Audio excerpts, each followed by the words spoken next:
Testing.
stuff we find in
Test, test. Start right here. I have it right here.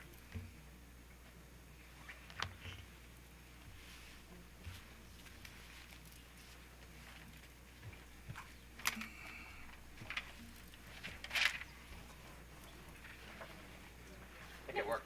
It's not working. It's It working? just worked. Oh, good. Yep. Oh. Is it working? It is. Okay. In that case, let's please proceed.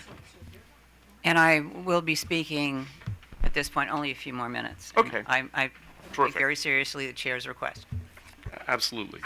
So I have handed out a diagram of Streetlight.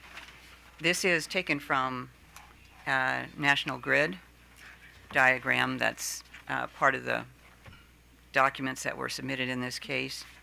But I wanted to show you, because most people don't know all the parts of a streetlight. And as I said, the green is the neutral or ground. The red is the two energized lines. The yellow boxes are the taps. Those are the secondary taps. That's where the wire from the streetlight, most streetlights don't have this little coating or a little tube that they go through. They're just out in the open. So that is not really accurate for most streetlights. But the wire then goes down to the light. What the municipalities will be buying is the wire that goes to the service tap and the down to the light, and the lumiere itself, the ballast, and the mast arm that holds the light to the pole. This is what the blue is a disconnect device. National Grid shows it as in an up and down position.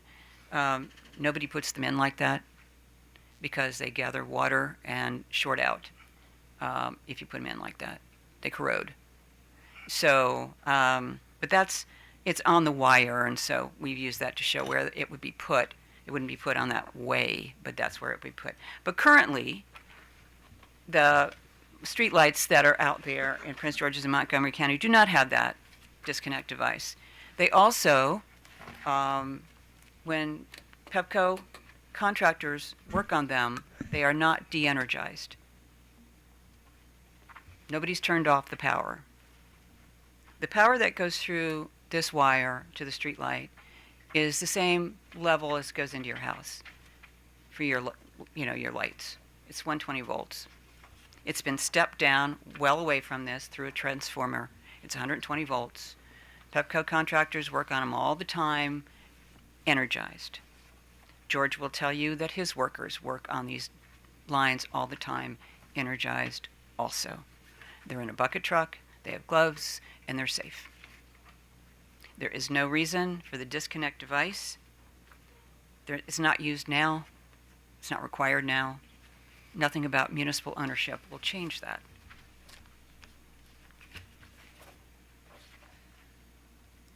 The municipalities did not hold up this proceeding. We were working all through 2025 to get the finalized forms that go along with the model agreements. It wasn't until late fall that finally happened, or at least all of them but one, and that's when that was filed with you. We filed this petition in November because we were getting nowhere with Pepco about this disconnect device. That's why we're here. We ask that you not impose this requirement, and that if you do impose the requirement, that you allow the municipal contractors to install the device and save the municipalities that other additional expense of having to have two contractors out there at the same time to do what one contractor who's working at a much lower rate can do. And now I hand this over to George Woodbury, who has his testimony also. Going to testify. And then who else are you going to have testify? Three that I identified earlier, their testimony is very short. Mr. Woodbury's is the longest, not as long as mine. Okay. Welcome, Mr. Woodbury. Please proceed. You have the floor. Thank you. As Sue Ellen pointed out, I've been involved with this actually since 2021 when I worked with Al Carr at the legislature. And now since 2022 on Case 9703. I'm a retired West Pointer, Army Colonel, Corps of Engineers, with a master's degree in construction management and a minor in waste management. And at one point in my career, I was a municipal utility company director for the sixth largest city in the Commonwealth of Kentucky.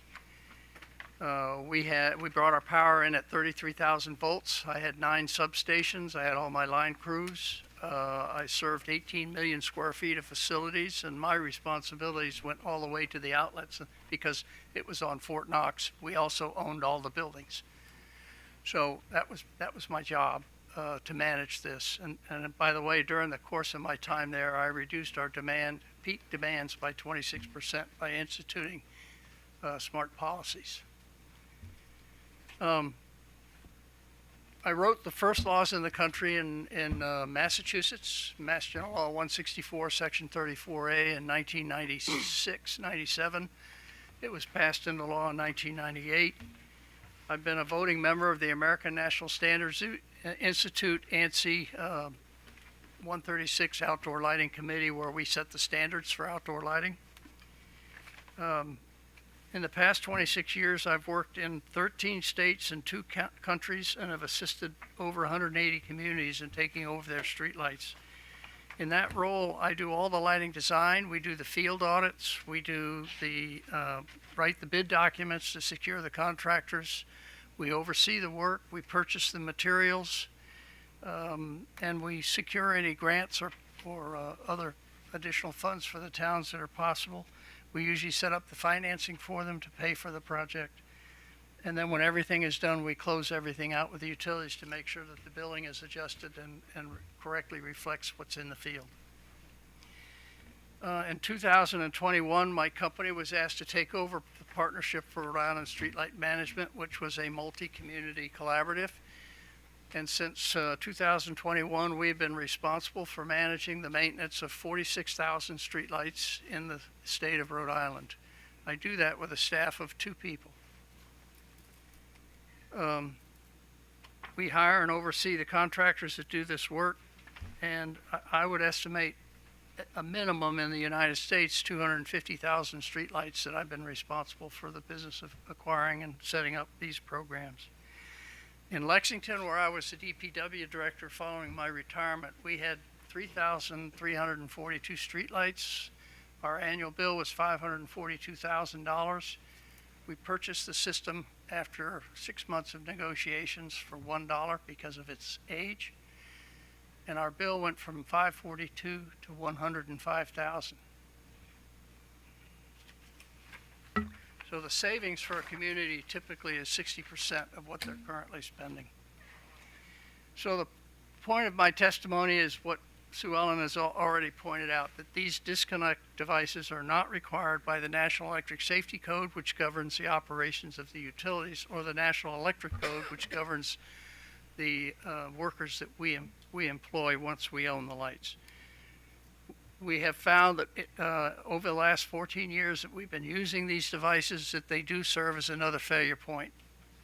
And in fact, we learned the hard way that if these things are not installed horizontally with assuring that the wire droops below it, they tend to leak, and then they corrode inside, and then you have a major problem.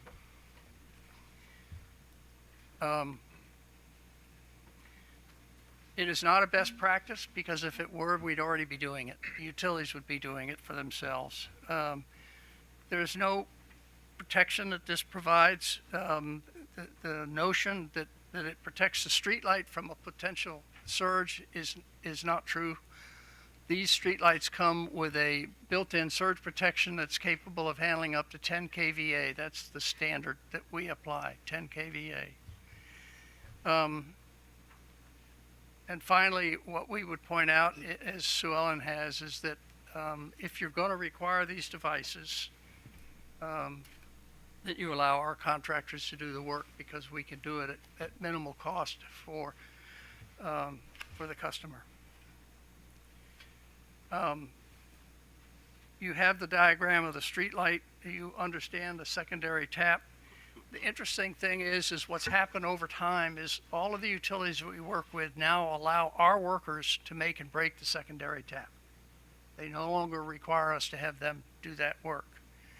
They have found that it's troublesome. And in fact, Boston Edison, who has transferred almost all of its streetlights to Boston Edison, Eversource, N-Star, that's all the same company, has been coming to me to get me to help the last two communities in Massachusetts that have not acquired their lights from Boston Edison to help them do so, because they'd like to be out of the business.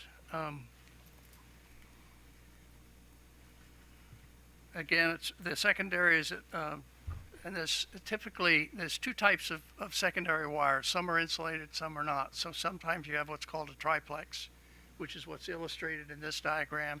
In other cases, it's a bare wire. The photograph I've provided to you is from my own hometown, and that's an uninsulated aluminum conduit. And what they do is they have two separate wires that are separated from each other by about 10 inches. And those are the two 120 leads for the secondary.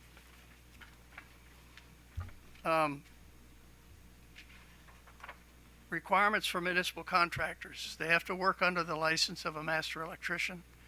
Obviously, they have to be licensed.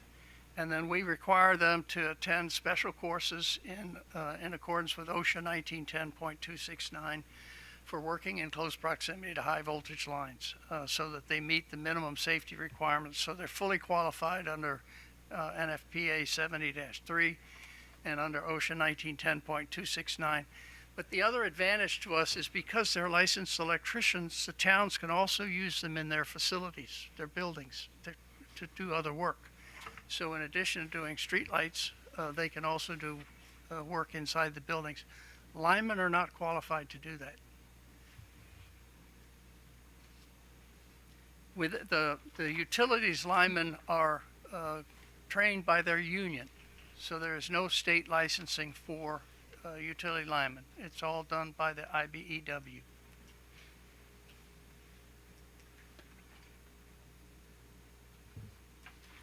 There are four instances when a utility contractor is required. One is if the wiring is defective and must be replaced in its entirety, which would involve reconnection to the secondary. And as I said, that was originally the policy of National Grid. It's no longer their policy. The only time they require us to involve their people is if we're putting a light up on a pole where one does not currently exist and never existed. So if it's a brand new location, then they want a chance to come out and take a look at it, make sure it's adequate. If the mast arm is knocked down, obviously if there's an accident, then that's going to involve all of the parties that have attachments to the streetlight pole. If we're going to relocate, again, this has been changed by policy over time, but if you relocate a government-owned streetlight to a different part of the pole, that does involve the utility giving us permission to do that and to ensure that that's going to be safe.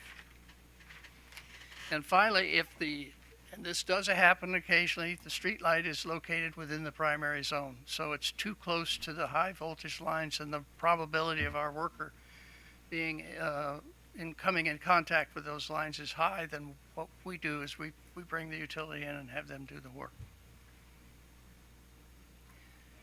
So we've already pointed out that disconnect devices are not required to be installed for safety, or they're not required under the National Electric Safety Code or the National Electric Code.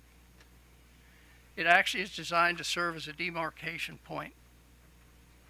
What's interesting is the secondary is a demarcation, the secondary tap is a demarcation point for 9 years, and then once you put the fuse in, that becomes a disconnect point, which means that I bought wire that I now don't actually own anymore. But in any case, none of the 66,000 streetlights that Pepco owns in Prince George's County or Montgomery County has such a disconnect device. And Pepco has already acknowledged that they, like our workers, work on these lights while they're still energized. There's certain safety procedures you follow to ensure that you're going to be safe while you're doing that, and all of our workers do that.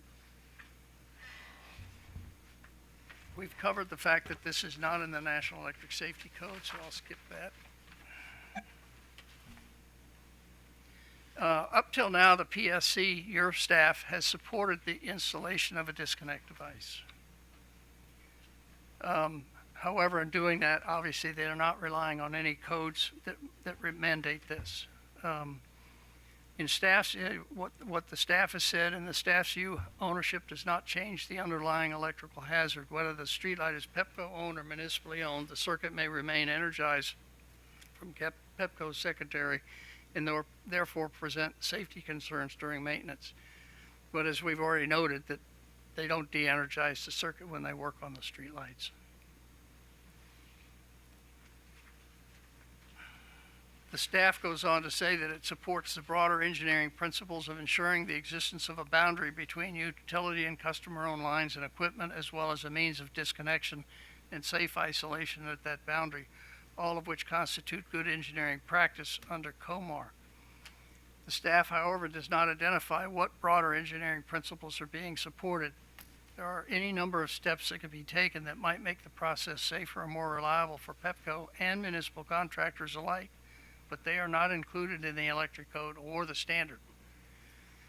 So, in fact, the staff states, safe isolation from the power source is needed. Why exempt Pepco from protecting its own workers?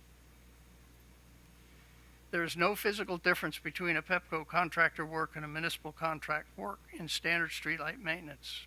They cite no actual authority for distinction in it. It is making and admits it is not relying on any code requirements, but the staff generally states that it constitutes good engineering practice, but shows no basis for why. There is already a boundary between Pepco assets and municipal assets when the streetlights are purchased. It's the secondary tap. And as I pointed out, we're now allowed in every jurisdiction where we work to make and break that secondary tap.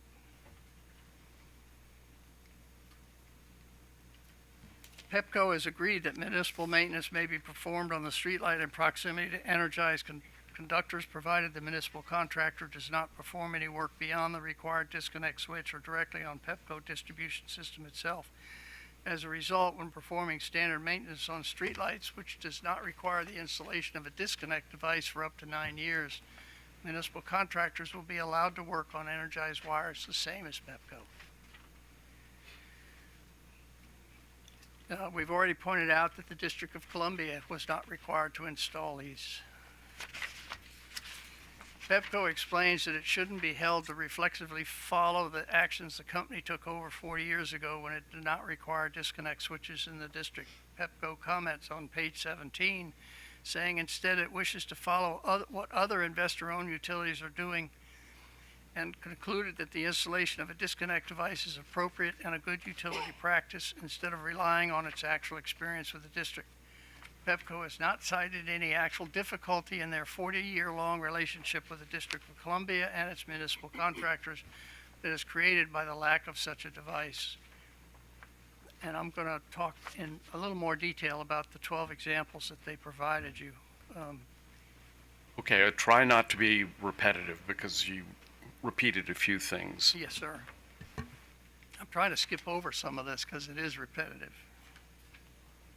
We've talked about the fact that the disconnect device is another point of failure. We've talked about the fact that there's nothing that says it's best practice. So in looking at the 12 attachments, you'll find out there's duplication. 4 of them are all from National Grid. 2 of them are from NYSEG. And then when you look at NSTAR, who's one of the largest utility companies in New England, what NSTAR specifically says is that you have to do it if we do it. NSTAR says the customer will furnish, install, maintain, and this is attachment 7 on exhibit 15 to Pepco's comments. The customer will furnish, install, and maintain as well as a suitable switching or disconnecting device in accordance with the company's standard practices as adopted from time to time. It is not their standard practice, so we've never been required to do it in any of NSTAR's service territory. NICEC does require a disconnect device, but the company recognizes that the work will be done by the customer. Niagara Mohawk, which is actually a subsidiary of National Grid, so it expects them to be the same. Pennsylvania Power and Light, interesting, Pennsylvania Power and Light purchased Rhode Island Energy, or what used to be Narragansett Electric, from National Grid. And even though they require a different standard in their own state, they have not modified the standard in Rhode Island.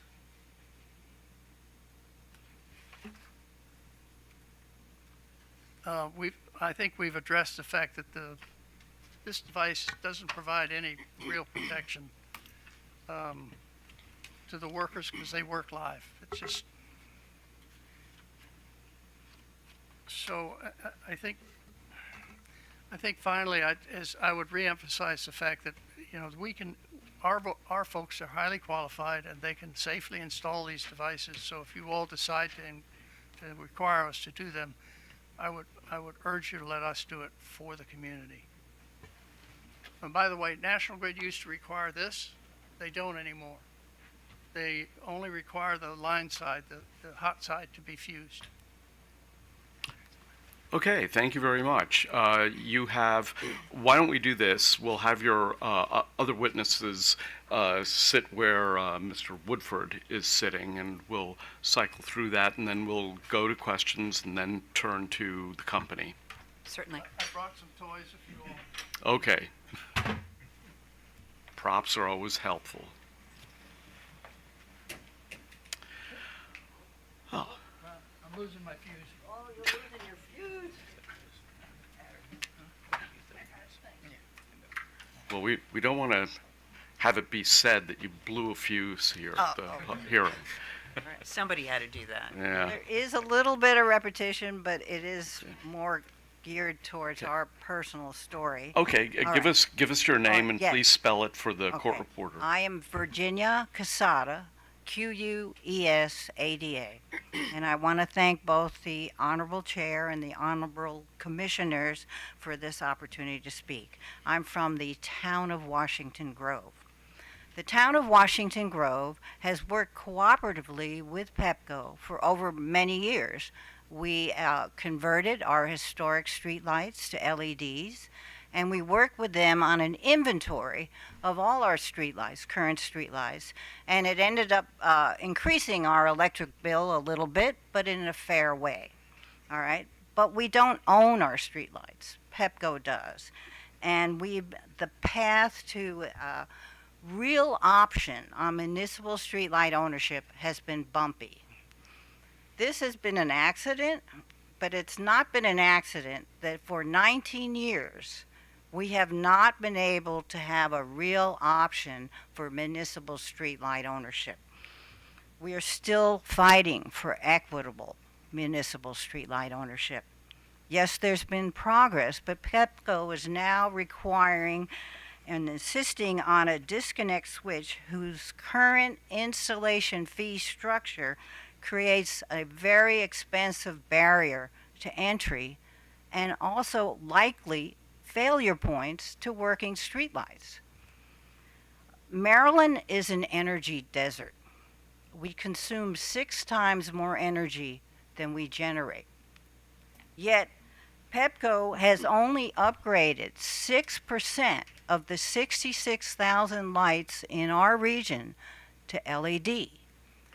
At the same time, in 19 years, they have hindered the opportunity of Maryland municipalities to purchase their streetlights and to upgrade them themselves, thereby reducing energy use and saving money. This loss of energy is ongoing, and it really needs to stop. So, the town of Washington Grove may be one of the few municipalities that actually want to purchase our streetlights. 90% of our streetlights are already LED. Though our municipality is not intending to change our streetlights, Pepco is still requiring us to do this very expensive installation. which is about, I mean, it's many, many times the cost of the value of our light by our net book value agreement that we have come up with. Additionally, it has been shown to create a failure point to our existing working lights. So the only thing that would have changed is ownership. And we didn't need a disconnect before, and now we would need it. We'd have 9 years to put it in. So if it's not broke, why should we need to do this? Okay, and it's a barrier entry. Additionally, municipalities should have options on maintenance with competitive bidding between qualified personnel. This is really critical. We are very accountable to our taxpayers. We could work, the Maryland municipalities could move quickly to LED. I suspect we could move quicker if we remove some barriers to entry than Pepco. It's always in a municipality's best interest for to be competitive, the best services for the best price.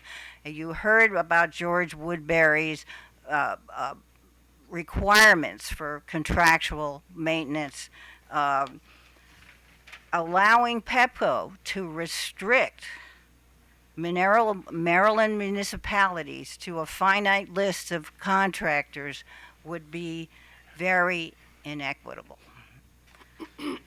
Maryland municipal streetlight ownership will not solve all our problems, but it's a step in the right direction. These are not safety issues. This is just Pepco trying to add new barriers for their own economic benefit. Please help Maryland municipalities to help our state by reducing this economic drain on our system with all these high pressure sodium lights, and let the Maryland municipalities go forward with municipal streetlight ownership. Thank you. Thank you very much. Who would like to speak next? This is Kenny Young, the city manager from the city of College Park. Okay.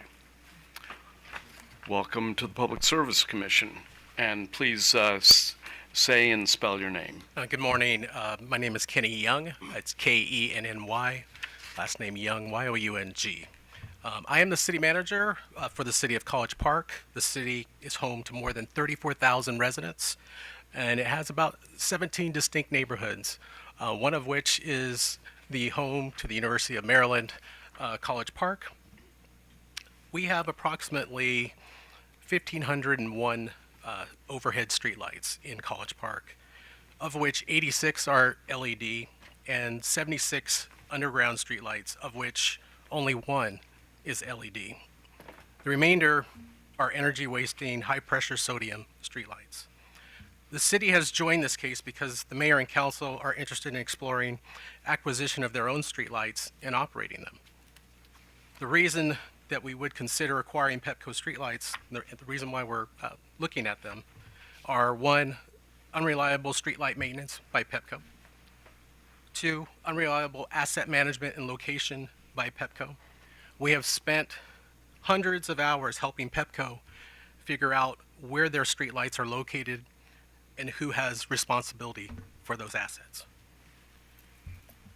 Three, reducing our streetlight bill through LED streetlights, implementing dimmers, and the resulting lower maintenance costs for residents and businesses that pay these utilities through their taxes. For converting our streetlights to LED and installing dimmers is the right thing to do for the environment and our long-term sustainability. There's been no wholesale replacement of high-pressure sodium lights to LED by Pepco. There are no dimmers, and currently there is no way to work with Pepco for installing and billing accordingly. We need to determine whether it would be in the public's best interest to acquire the lights. This decision is partly budget-based. We have been attempting, along with the other municipalities, to obtain reliable financial data from Pepco on which to base our decisions. We are hesitant because we have had difficulty in these negotiations in figuring out from Pepco what all the parameters are going to be. Pepco has demonstrated to us that there is no downside to being inefficient in the delivery of LED lights. And unfortunately, the parties that continue to pay the price are our residents and ratepayers through their taxes. The city is governed by procurement laws in its charter and its code. Under these laws, we must go out to public bid for services. Should the city acquire its streetlights, it will go out to bid for the contractor to install the LED fixtures and maintain the streetlights. In doing this, the city will advertise on eMaryland Marketplace and on the city's website to solicit the largest number of bidders. The mayor and council will then select the lowest responsive bidder, requiring the city to also pay Pepco, a contractor, to install the Pepco side of a disconnect device, when a city contractor could easily do this as part of an LED installation. It interferes with our bidding requirements because we would only have limited choices as to those contractors. If the PSC determines that a disconnect switch is required, please allow the chosen city contractor, which will be compliant with all the OSHA requirements, etc., to install the device.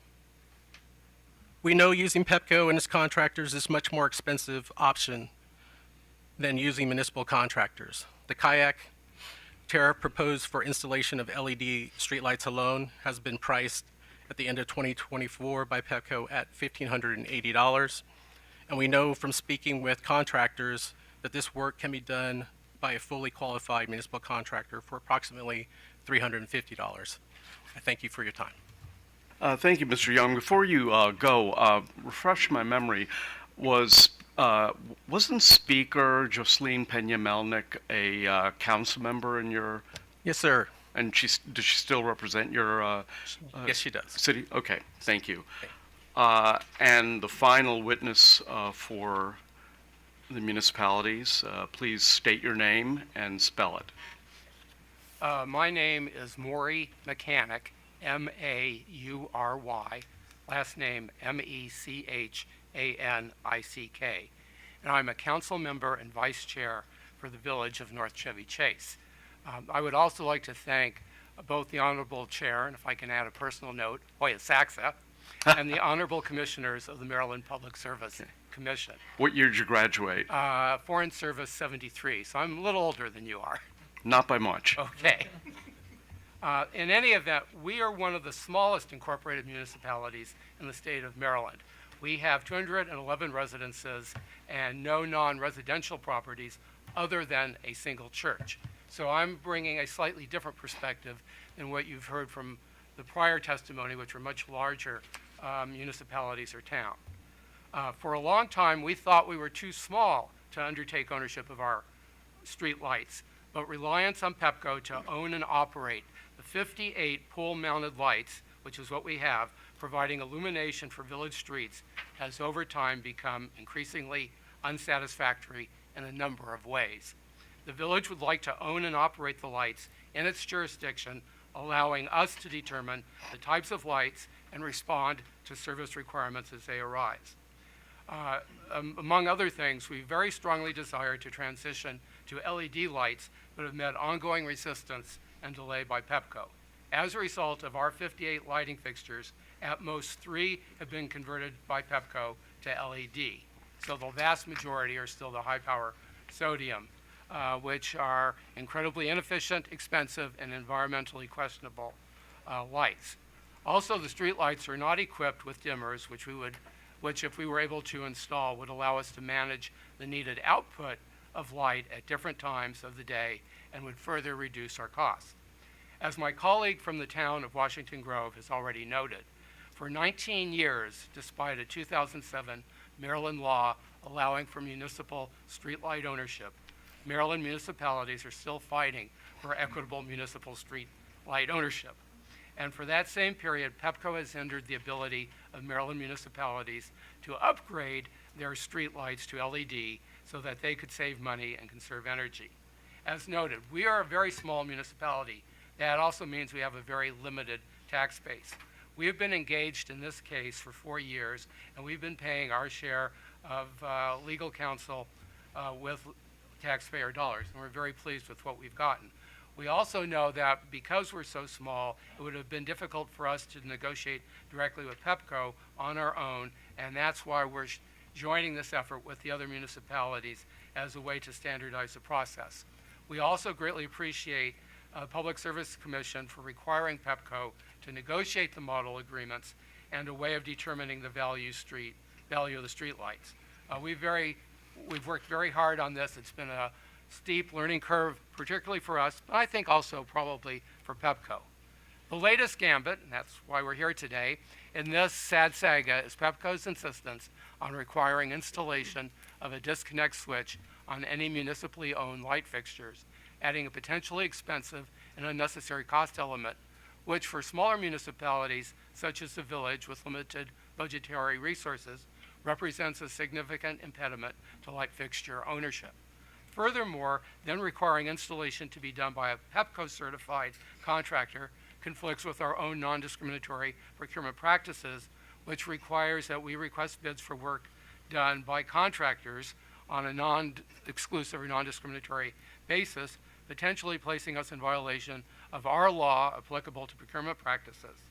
Pepco has admitted that it has only 8 contractors that are qualified to install their side of the disconnect devices.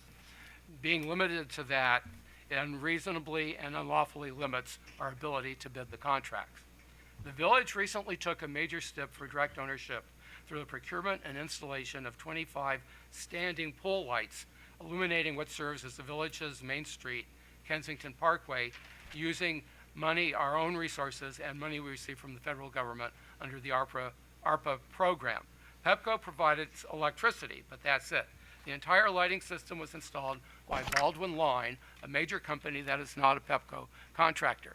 That experience has taught us that our small size need not be an impediment to ownership, and that we are fully capable on our own of selecting a company to install the lights, configure them safely and properly, and to maintain them without Pepco's direct involvement. All we are asking now is the ability, after 19 years delay, to be able to move forward with ownership of the 58 pole-mounted street lights and conversion of those light fixtures to LED without further hindrance on the part of Pepco. Thank you very much for your consideration of these remarks. Thank you very much. We'll entertain questions in the following order: Commissioner Linton, Suchman, Hoover, McLean, and the chair. And, Commissioner Linton. Thank you, Mr. Chairman, and good morning to everyone. I'm glad to see that all of you are here still, I guess. So first, I wanted to point out and acknowledge that all of you have been working on this for a very long time, and so I can appreciate that. That you've been dedicated to it, both from the utility side and trying to help resolve it, and on the customer side for continuing the effort of trying to resolve it. So certainly do appreciate that. For many of the municipalities that are not here today, they will benefit from all of your collective work. And so one way or the other. So I did have a question for the municipals. Do any of you have employees or people who are permanently with the municipalities who work on street lighting or other equipment of this nature, or are you exclusively limited to contracting with an external party in order to do the work? I can answer that. The city of Buffalo, for example, they have their own crews. Oh, I mean for the ones here in Maryland. That is difficult to say because there has not been, some municipalities have their own engineers and some do not. The state law allows the municipalities to purchase and also to maintain the lights. The qualifications, which Pepco has also agreed to in responses to our data requests, are the OSHA qualification requiring electricians working under a master electrician. That is the standard. That is what all of the other states are using. And so it's not required that you have someone on your staff to do that, so long as you have a qualified electricians working under a master electrician. Right now, the people who work on the lights for Pepco are not necessarily electricians. They're linemen. and they are qualified through the IBEW, and so they're not electricians necessarily, and in fact aren't. So it's not seen as a standard that a municipal employee must be there to have a degree in, like, an electrical degree or an engineering degree to contract with someone who does and who's certified by the state of Maryland. But some of them do, the larger ones do. They have engineers on staff, and some do not. And as you noted, we are a small group pushing through on this, but there are others that are interested in doing this. They just have, they're not part of the group here. Okay. So So for in situations now, like currently, you all have street lighting currently. Do you have any, have you had any type of relationship with utility companies to do that work in conjunction with them? What I'm trying to find out is what your level of municipal experience is in working with the equipment that the utility companies have, or in working with them as individuals. I mean, clearly your experience in working with the lawyers, because you've been doing that for many years now, for this issue. But I'm talking about on the mechanical, the electrical side. I'm sorry. Obviously, if there's been a barrier to entry, Maryland is going to have very little experience in this area, but I can tell you my experience is extensive. Okay. And we have an excellent working relationship with the utilities in New England. We foster that. We try to work together to come up with a good solution that satisfies their needs as well as our needs. Okay. In further answer to that question, Gaithersburg does own approximately 4,000 lights, Okay. and they are working with LMI. And they do, there's no one on their staff who's an electrician or anything of that nature, but they're working very well with LMI. Also, as you noted, Washington Grove has also purchased now lights along Kensington Parkway and, I'm sorry, my apologies, I've been corrected. North Chevy Chase has purchased lights and is working with a contractor also. There's no real reason for municipalities to be working with those contractors at this point, although I will have to say there have been multiple companies that have been reaching out to offer their services should the municipalities decide to buy their lights. They are there, and they're available. And also, I believe Washington Grove We work, with one Alta. of the Pepco approved contractors is our current contractor, and we've discussed with them continuing that relationship if we should purchase our lights. We would still probably do a competitive bid, but we've already been working very successfully with this group who are part of the Pepco system for years. We can't even know their first names. It's been a good relationship for over 4 years. And, Okay. So if there becomes a need at some point in the future for you to maintain and do this work on your own, and I understand that some of the local governments have some experience, and there are others that do not. Is there a sharing or knowledge transferring process that you can rely on so that maybe a smaller incorporated region would be able to get advice or maybe even bidding information or guidance on how to do the work? Or does that exist now, or is that something that has to be developed? That has been discussed. Both the Montgomery and Prince George's sides have municipal associations that affiliated with the Maryland Municipal League. Okay. And we have presented at those meetings. And I know a number of the municipalities have talked about getting together to be more attractive to a contractor in terms of volume. Okay. And so that is definitely an option that they will look at because they are trying to get the best, most responsible bidding. And they know what the minimum requirements are, and they can't go below those. I mean, they know what the requirements are. We all do. So that any bid would put those requirements in, and they will work together. It makes sense for them to do that, and I know there's already been conversations about that. And I know, like like College Park, has talked to 3 different vendors already, or contractors, about once they are able to acquire the lights, what would it cost, how would we do it, that type of thing. It's not that difficult. It's a street light. All right, thank you. That's all I had. Commissioner Suchman? Good morning. So I actually wanted to talk about the disconnect switch itself. What did the utility explain in terms of the need for the disconnect switch? Why? And so I'm assuming there may be a need to isolate the light from the system. Is that what they said they needed the switch for? Originally, they said it was to protect the assets of the municipalities once they bought the lights. What it does is it houses a fuse. That's what it does. Now they say it's also important for a demarc. There's already a demarc, which is the tap. And just a demarc is what's your property and what's mine. You know, that's what a demarc is. So I'm not understanding. So, usually you have a we didn't either. you have a disconnect because there's a need to isolate. And you've said that you work on the lights live. So there's never a situation where you, in your experience, you have to disconnect in order to work on the lights. So it always is live. So is there ever a situation where a disconnect is required to isolate the load?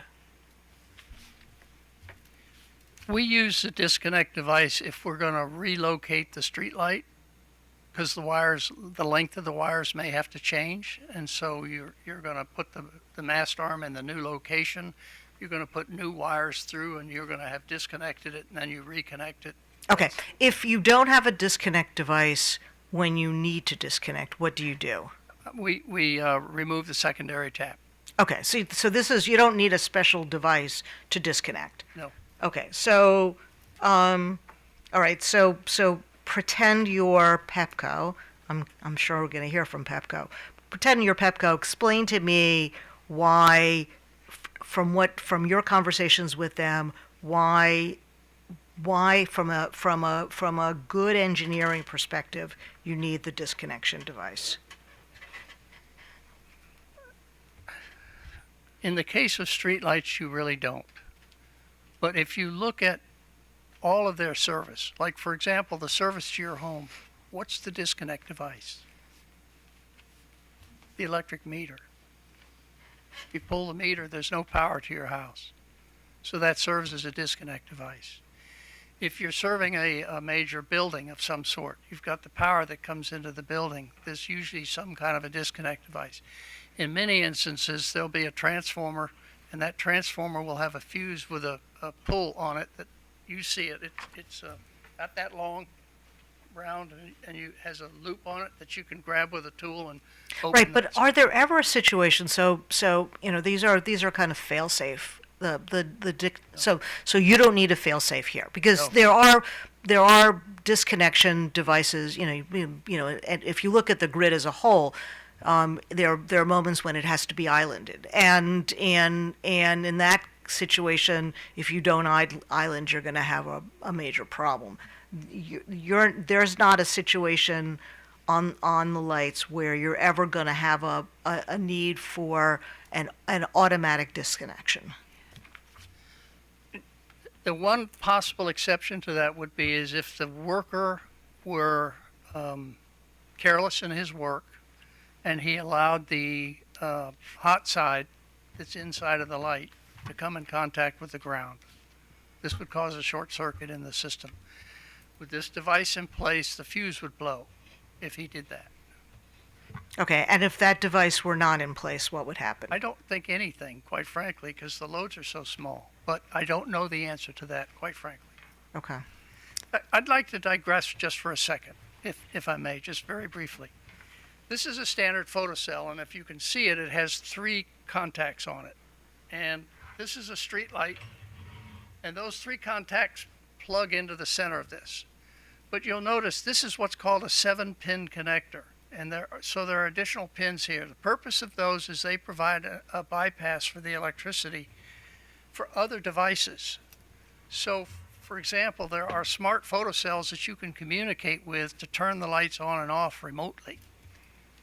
And in Jamaica, what we've done is they've got an area that floods. So we've installed a device that will detect when it's flooding and cause a warning sign to block the roadway, to shut down the roadway. Gunshot detection.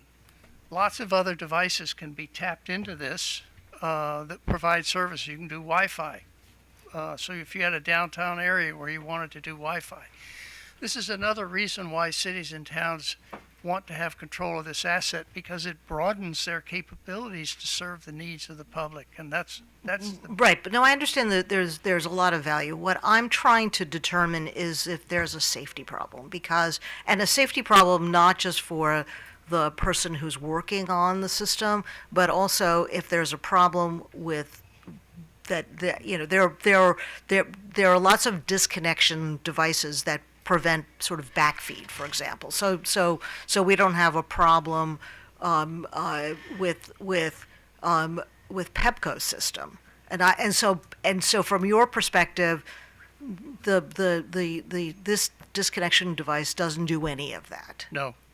All right. We've been doing this for 26 years. We've never had an incident in 250,000 streetlights. All right. And just to follow up a little bit, to make this very clear, the secondary tap exists.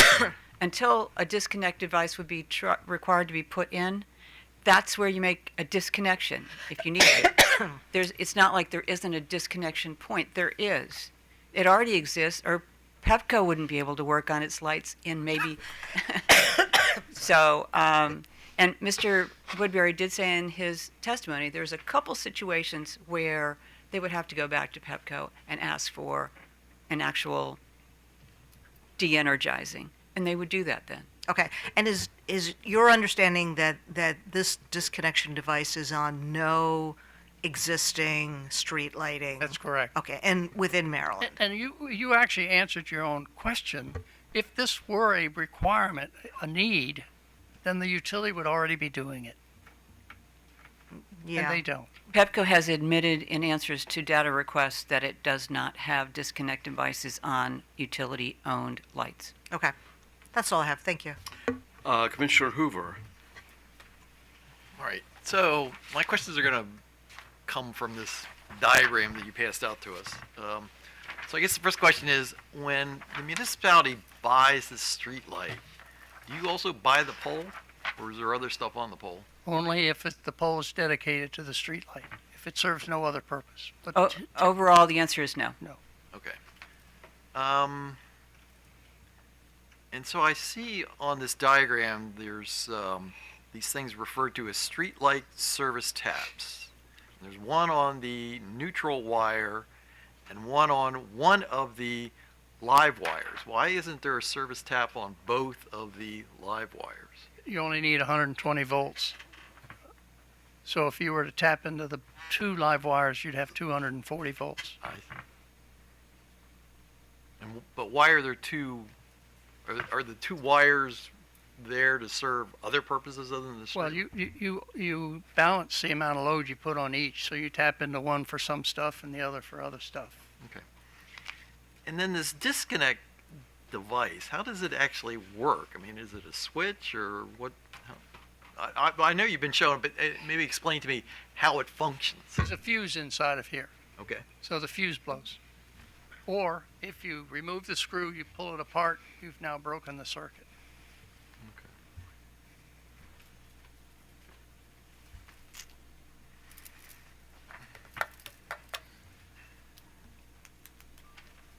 Okay, thanks. McLean? Yes, sir. Thank you. Good morning. One thing I want to clarify on the fees.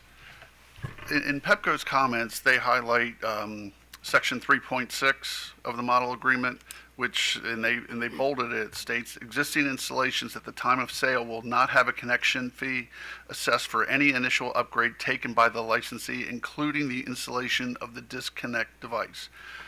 So they're saying there's essentially no fees. So are they talking about something else, or can you just clarify that for me, ma'am? We certainly have sought clarification on that all through 2025.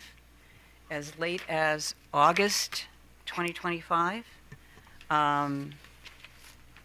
Sendall, who's here today and can certainly explain, a connection fee, $330, would only apply if the contractor hired by the municipality to perform their streetlight work was not a Pepco-approved contractor. Okay, that was in August of 2025. In very recent responses to questions from staff, Pepco has now referred to that section and said they will not charge a fee. But requiring the disconnect device means it has to be installed by someone. And that means, and we're not quite sure still if that's actually true all the way through. It may only be if you use a Pepco contractor, they won't charge you the fee. We're still not sure about that. We'd like to get that answer.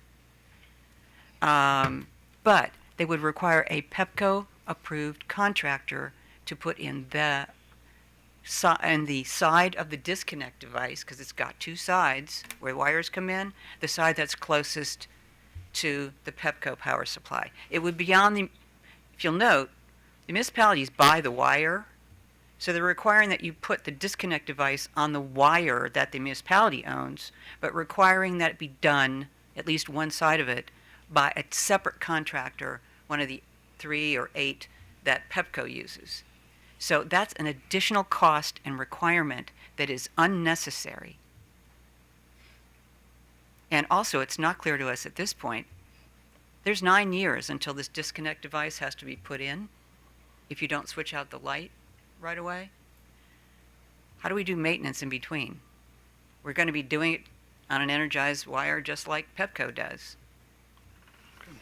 All right, well, hopefully Pepco can clear that up for us. Thank you, ma'am. Thank you. Okay, I only have a couple of questions. First of all, with respect to this photograph that you gave us, I presume that the point of this photograph is to show a pole that does not have a disconnection device. Is that what your No, intention it's is? actually to show you a close-up of the secondary tap. Okay, so one of these things is a secondary tap? Yes, that's exactly right. Okay, all right. That was question number one. Question number two, so you've been negotiating this for quite a few number of years. How recent, well, wait, let me back up. Is this the last sticking point? Okay, Yeah, it's 2. The requirement of having them and also who gets to work on what on the poles. okay. Okay, so my final question is, we've been going through this negotiation process for several years. How recent is this issue? When did this pop up first? We first started realizing it, focusing on it, because we had said as a commitment that the municipalities would not argue with Pepco over something that was a safety requirement. There were a lot of issues we had to learn about in this negotiation. We are not utility people in terms of having dealt with this before. Now we know a lot more, but we didn't know then. And so we determined through talking to George that this was not a safety requirement, because we determined that Pepco didn't have them anywhere on their poles currently, and we're working on energized lines. So we said, why is this being So basically required? the issue was before you, but only recently you In realized the that beginning of was- 2025, Okay. and we were still working through the agreement then. We're not, believe me, Okay, we are but not you- trying to hold you- this up. You answered my question. Thank you very much. Okay, in that case, what we're going to do, we're going to take a 10-minute break, and then we're going to move to Pepco. So take 10, people.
Okay, let's get back at it, and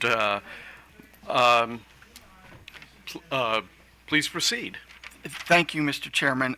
Doug Mike Keel on behalf of Potomac Electric Power Company, Pepco. The issue in this case is whether or not a disconnect switch should be installed.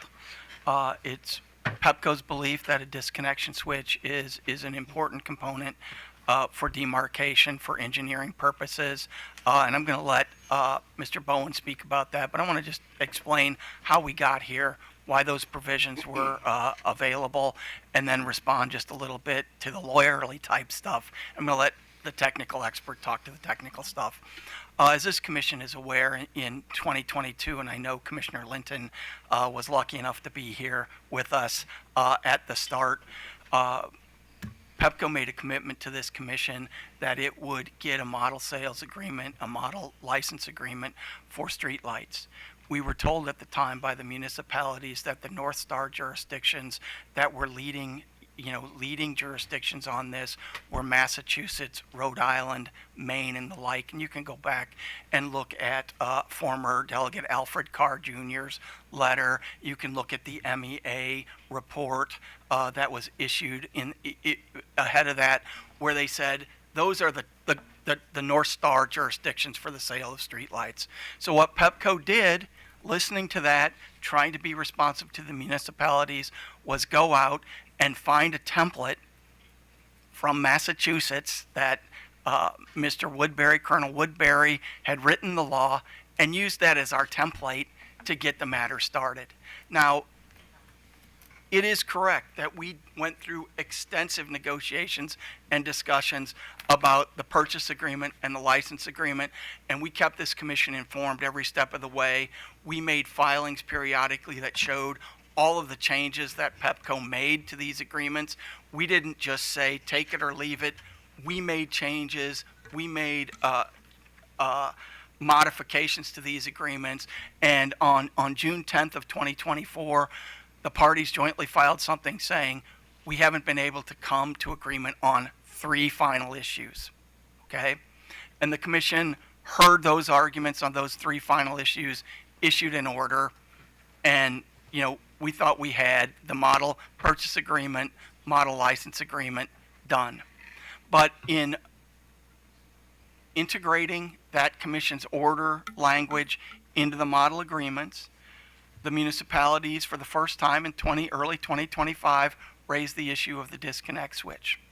Pepco, like it has in every step of the way, engaged in good faith negotiations with the municipalities on the topic of the disconnect switch.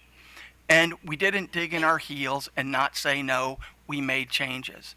One key change that we made, based on what Mr. Woodbury pointed out from National Grid, is instead of requiring 2 disconnect switches, we made the change to to only use 1 disconnect switch, because we listened to those arguments that they had made, and we came to the determination that 1 disconnect switch on the live part of the wire was appropriate. We also listened about the type of disconnect switch that Mr. Woodbury thought would be appropriate, and that is in the papers.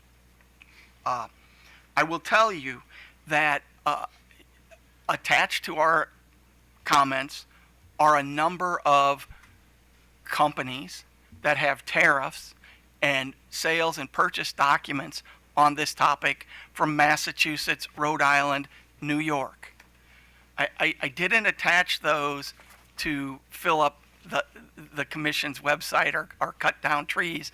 I attached those to demonstrate that in those North Star states, the inclusion of a disconnect switch is a common practice. And there are tariffs that are on file that require the installation of a disconnect switch. For example, we attached the Versant power tariff in Maine and the Maine Central Power Tariff. Those are the 2 investor-owned utilities in Maine. And right in their tariffs, they have the disconnect switch requirement for all of the reasons that Pepco is requesting in this case. And as this commission knows, when a tariff is approved, it is the law. So, from my standpoint as a lawyer, those states are following those requirements. It's the same thing in Rhode Island. All of the Rhode Island utilities have disconnect switches, and it's the same thing in New York for the National Grid and the NYSEG utilities. They all have disconnect switches. So in that way, we looked at what the North Stars were told to us by the municipalities, and we're following that. As it relates to the disconnect switch requirement and arguments, they have been in the agreement for sale and the model attachment license agreement since the start, since the day we entered into negotiations. Okay? And for example, in the sales agreement, when you look at paragraph 4, Roman numeral 4 of that agreement, it talks about the demarcation requirement and why that's appropriate. And it also talks about the safety issues. So I'm going to let my colleague talk to those because he is an engineer. But the fact of the matter is, it's good utility practice, it's smart utility practice, and it's done in a lot of places. And you didn't hear the municipality say that it wasn't. Second, you heard some talk about kayak and the city of College Park, and that is true if the city of College Park were going to be installing LED lights pursuant to Pepco's commission-approved LED tariffs, and we have commission-approved LED tariffs, and until those tariffs are changed, they're just and reasonable. So if a municipality wants to transfer over to LED lights, they have that opportunity right now per the tariff, and Pepco will provide that. And those have been approved by this commission. They are right that, I'm not going to question the number of $495,000 if they purchase their lights. The fact of the matter is, we have what we believe is an approved model tariff and model purchase agreement, and if a company or if a municipality sent us a letter pursuant to the statute that requires us to sell the lights, we would move forward with that. We've only received one letter to date from the city of Hyattsville, and we worked with them, and then, they didn't go forward. I don't know why, but to date, we haven't received a letter from any other municipality asking to buy the streetlights. Now, they're going to say, well, it's because we didn't have the model agreements, but we have the model agreements. Now we have this issue, and we're here before the commission, and this is only the 4th issue with these model agreements that we've brought to the commission for resolution.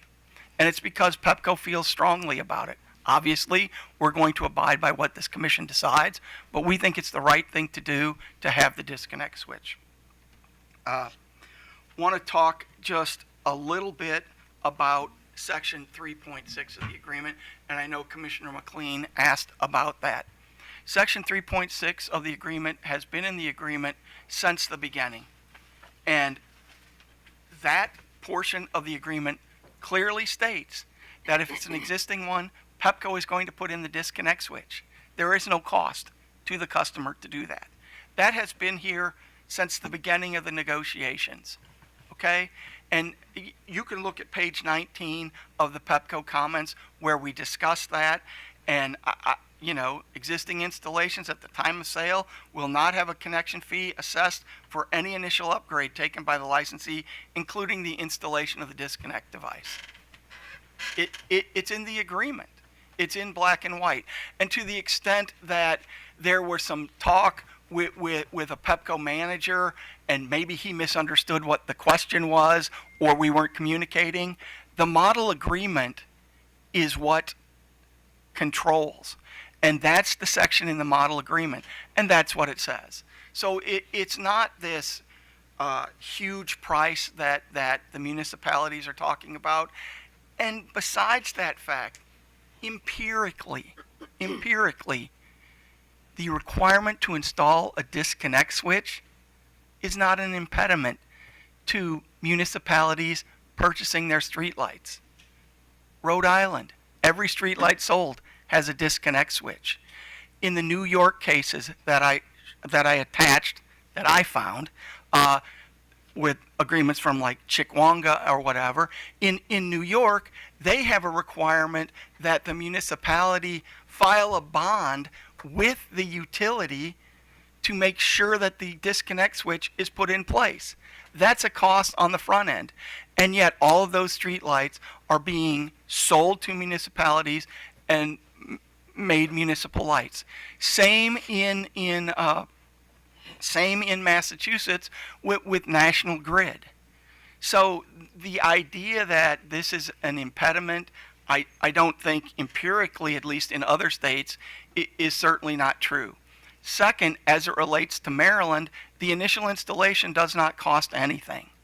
So, want to now just quickly go through some of what the municipalities said, and then I'll turn it over to my colleague. With respect to Washington Grove, Ms. Casada is correct. We did work with Washington Grove. They have LED lights for almost all of their lights. We worked with them. We're happy to get a letter from them asking to buy their street lights. I don't think it would be an exorbitant cost, and obviously we would put the disconnect switch in pursuant to section 3.6. Mr. Young from the city of College Park talked about they couldn't convert. As I told you, Pepco does have an LED tariff, and if the company or if the city wanted to do that, they could do that. Again, we have the model agreements. They're up on our website. Folks can look at them. As it relates to the village of North Chevy Chase, of course, they have 58 streetlights. We would initially, pursuant to 3.6, put in the disconnect switch. I don't know that it's a hindrance, but this is not a quote-unquote gambit to prevent the sale of the streetlights. That's not what this is. This is something that Pepco feels strongly about for the demarcation and safety issues. So I'm going to turn it over to Mr. Bowen here, and he's going to talk to the technical aspects of the disconnect switch. Okay, Mr. Bone, welcome. Please state your name and spell. Matt Bowen, Mattbowen. All right, thank you very much. So my name is Matt Bowen, work for Pepco Holdings. I am currently Director of New Business and Operations Support. I've held various roles throughout my career at Pepco. And I want to address a couple things. So when we start out is the purpose of the disconnect switch. And there's been a lot of conversation around an unknown purpose for that particular device that we're asking to be put in the line. And when we look at the model license agreement of section 5.4, it consistently states, this serves as a line of demarcation. It's a means of separation from the system. That has been in the model license agreement since the inception of the model license agreement. There's a lot of conversation here around what are the additional benefits? Are there ancillary benefits to having it? We talk about safety. That's come up a number of times throughout the conversation. I'm going to talk about two different items related to that. One is the protection of the owner's property. So that's protection of the streetlight itself. So Mr. Woodbury mentioned that they have a 10 kVA protection as part of the streetlights. In my experience throughout my career, I served as a first-line supervisor for line crews along the way, and I've experienced events along the way where that's not going to be sufficient protection. Acts of nature do happen. So, we talk about lightning as one of those, and I know that was mentioned a couple of times along the way in some of the questions, but it's even more than just that. We think about Maryland, and we think about, our vegetation in Maryland, and trees come down and they bring down wires. When wires come down, wires have a higher voltage on top of the pole. The primary voltage can come in contact with the wires at the bottom of the pole, and the lower voltage as they're coming down. That over voltage is oftentimes greater than what that 10 kV would be protection. So it does add an ancillary value of protection on that side as well. But the bigger one that I want to talk about is protection for our other customers. So there was a couple questions, and I appreciate the question that came out there. So Commissioner Suchman asked a question of what if the fuse wasn't there, and Commissioner Hoover asked about what the other wires on the pole. So when we think about that diagram where we have two hot legs, the reason that there's two 120-volt hot legs on there is because your house has both. So your house has 240 volts going into it as two separate hot legs. So when you look at a transformer is not just serving a street light. A transformer is there to serve houses as well. So that same one that's serving a street light is serving a house. So when we think about what can happen, Mr. Woodbury, when asked the question, talked about, I think he talked about if a worker happens to slip, happens to let go, a wire happens to get loose, what could happen, and that could potentially cause an outage. So if the fuse is there, that fuse blows, that stops that outage from happening any further. It also has some other, protection for the worker of being able to de-energize quickly. When that fuse isn't there, if a wire gets loose, which happens, again, in my time, working with electric crews, I've seen that happen. Human performance events happen. No matter what the precautions that we take, they can happen. So when that happens, if the fuse isn't there and that wire makes that contact, it's going to open up the transformer or whatever that next up protection device is, which means whatever homes are served from that transformer, whatever's beyond that is also going to be out of power. So there's an impact to other customers when that occurs. Does that occur often? I don't, ideally, we do not want power outages to occur. We do not want human performance events to occur. We do not want safety events to occur, but they do happen. The other thing I wanted to talk about is we continue bringing up around, the training and what is required. So our line departments are, the linemen who work on our system are IBEW apprenticeship trained linemen, whether that's through Pepco or whether that's through one of our contract organizations where they go through an apprenticeship program. It's been brought up a couple times that they're not qualified to work inside houses, and that is true. They're not master electricians. They're trained in a different way. Just like a master electrician isn't trained to work on 33,000 volts live, our linemen are trained to work on 33,000 volts live. And their whole purpose of their training is to work on everything energized, whether that's the primary voltage, whether that's the secondary voltage. That's part of the training that they do. They work what's called isolate and insulate, and that's part of the big how they're trained through their apprenticeship program. So just talking about the barriers to entry, I know we already hit on the model licenses section 3.6 pretty heavily as we went through there with Mr. Mike Heel. I do want to say, we went through in a couple of things, and we also have a disconnect switch here too. So when we talk about the disconnect switches, we have the ones where we initially looked at it and they were through National Grid. It was the one that actually would be both, the hot leg and the neutral. We looked at best practices. We looked at, do we need both? And we came to the conclusion based on what we did our research that we didn't need both. So this is an example of very similar to the one that we saw, but this is just with one. And when I look at these are about $55. I think I picked that up this morning. It was $55 at Electrical Warehouse that I stopped at this morning as I was coming in. And, the big thing about these is they can be installed at any point along the way. So when we read section 3.6, it's not that they have to be installed when they're making the material change of, I want to change my fixture, I want to go to an LED fixture. They can purchase the lights and the next day say, my material changes the switch. Here's a box of switches. Please go install them. And that would be done. And once that's done, then Pepco isn't part of the equation anymore when those lights get changed out. And I think that that's an important distinction that, they can be installed at any point along the way and doesn't have to necessarily be the work. And if regular maintenance is being done, regular maintenance to me would be more like a bulb change out or a photocell change out. And that obviously is no different than unscrewing and screwing a light bulb in any regular fixture. So that would be the regular maintenance that would be occurred. Anything beyond that would be a fixture change and something more substantial, which at that point would be that, installing these. So any regular maintenance that you would think about that you would be doing live would be really basic maintenance, because the bigger stuff would be changing out the fixture.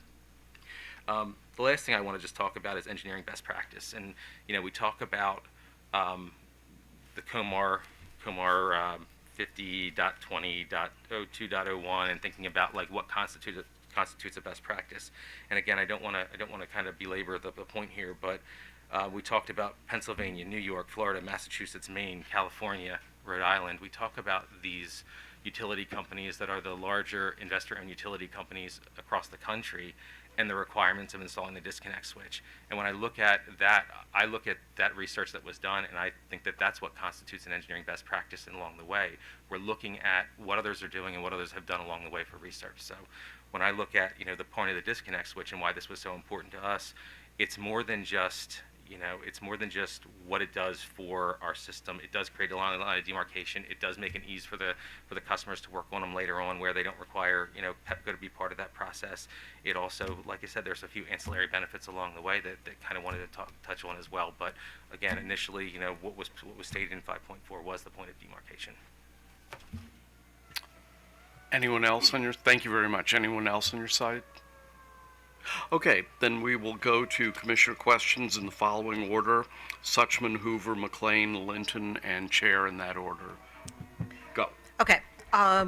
So the engineering best practice is for a switch to be added if there's any changes made to the lighting structure. Is that correct? That's the engineering best practice. Yes.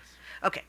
If Pepco were to make changes to the lighting fixture at any point, which you obviously do as the owner, would engineering best practice also tell you that you should put a switch in at that moment? So at this point, You have I to. apologize. That's fine. No, so at this point, Pepco does not use the lights that Pepco owns. So You're going to have to come closer. it is on. I'm sorry. Okay. No. So at this point, Pepco does not use the lights that it owns. You'll have to repeat that. I didn't hear that. Pepco does not fuse the lights that it currently owns. It does not fuse. It does not install a disconnect in the lights that it currently Okay, owns. so the best practice only is if Pepco doesn't own the light.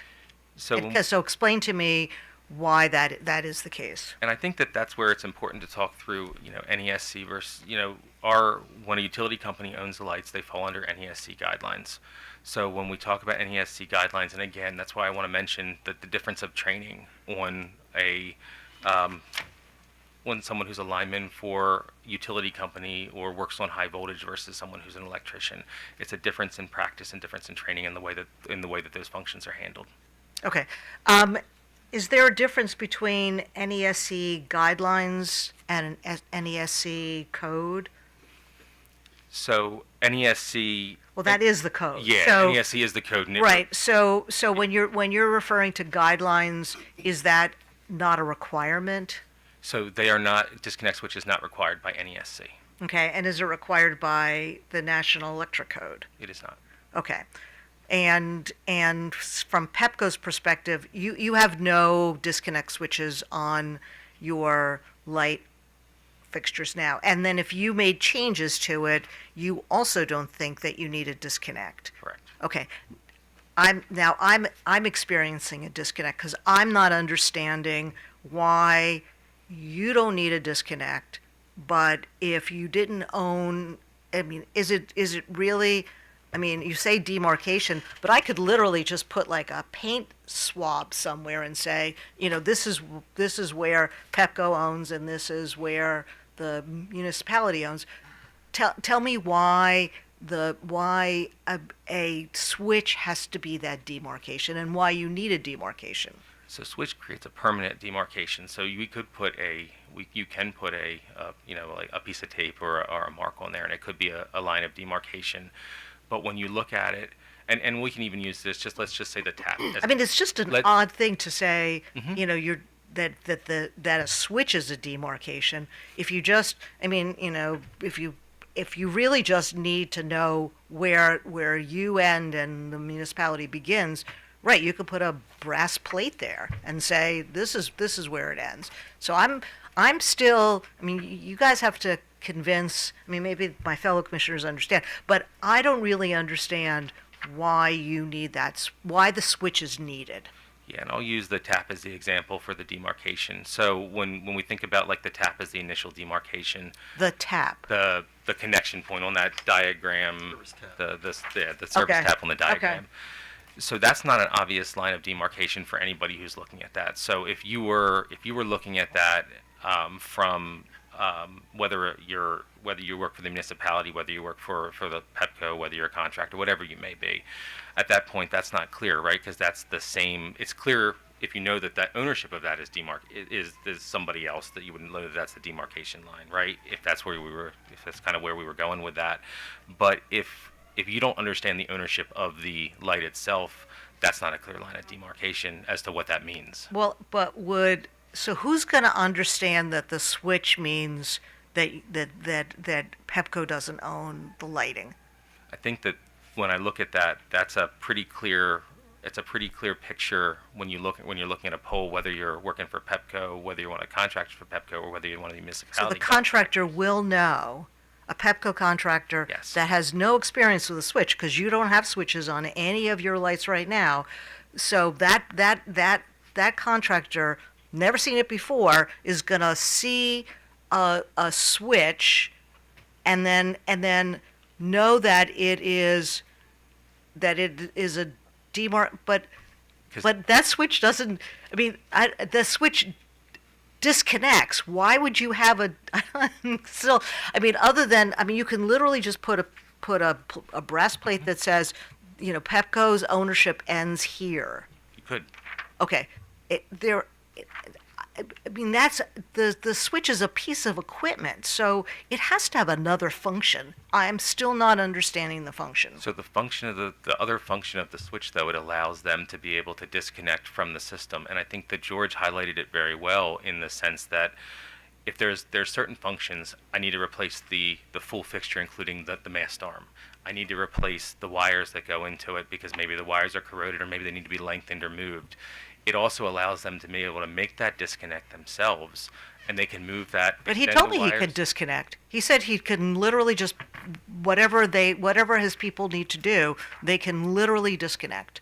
I mean, when we deal with disconnection switches, they're at least in my experience, they've been switches that are required because something catastrophic has happened, and no one's there, and so you want an automatic switch to island whatever, whether it's a device or it's a region, but when they're working on stuff, they're there, and they don't need a switch to disconnect. Is that correct? So our position is that they cannot make or break connections on our secondaries, on the Pepco secondaries. So they would not be able to make or break connections on the Pepco secondaries without Pepco being the one to make or break those connections.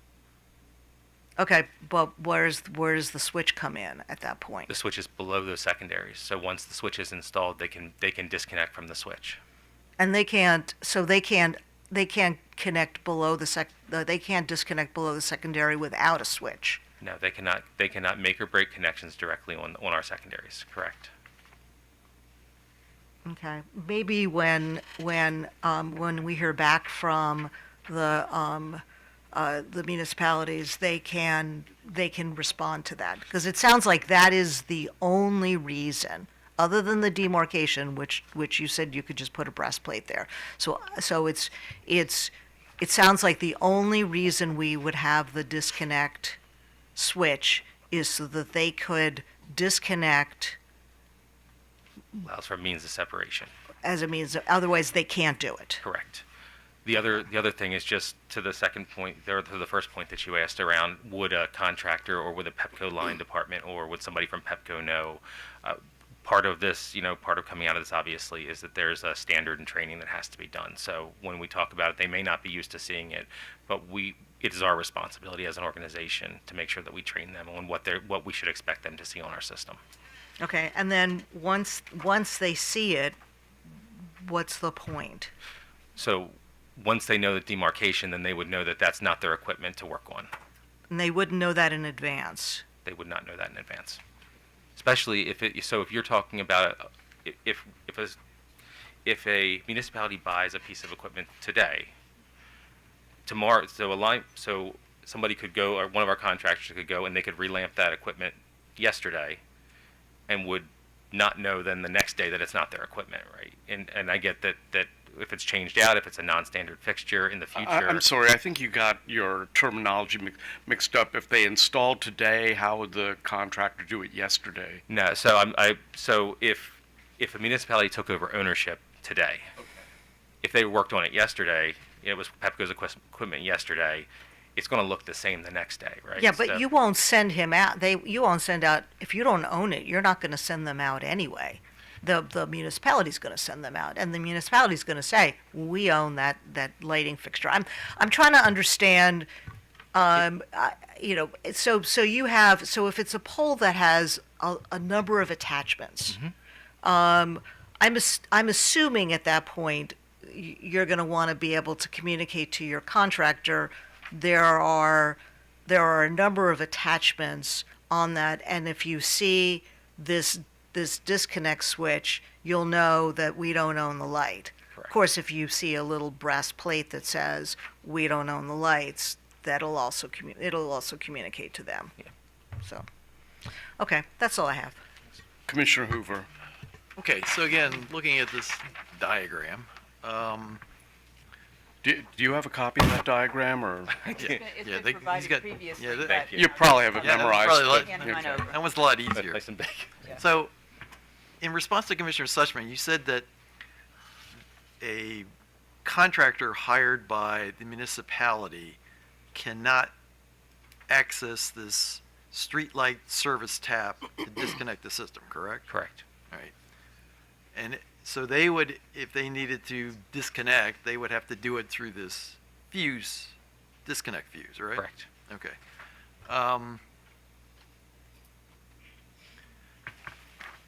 So is the purpose of the disconnect fuse primarily a safety thing, or is it primarily this situation of giving notice to the outside contractor that this is where the separation is between your equipment and their equipment? It's the clear line of separation. It's the ability to separate and disconnect from the system. And it's your position that without this fuse, the contractor going up there is not going to know where this disconnection is, right? My challenge to it would be that without ability to actually de-energize, then Pepco contractors would be the ones who have to make or break connections on the secondaries. But I do mention that from our contractor standpoint, it does provide a clear line of demarcation for our contractors as well, so that they know that equipment is customer-owned equipment, or in this case, municipality-owned equipment. Okay. And this is actually more for Mr. McKeel.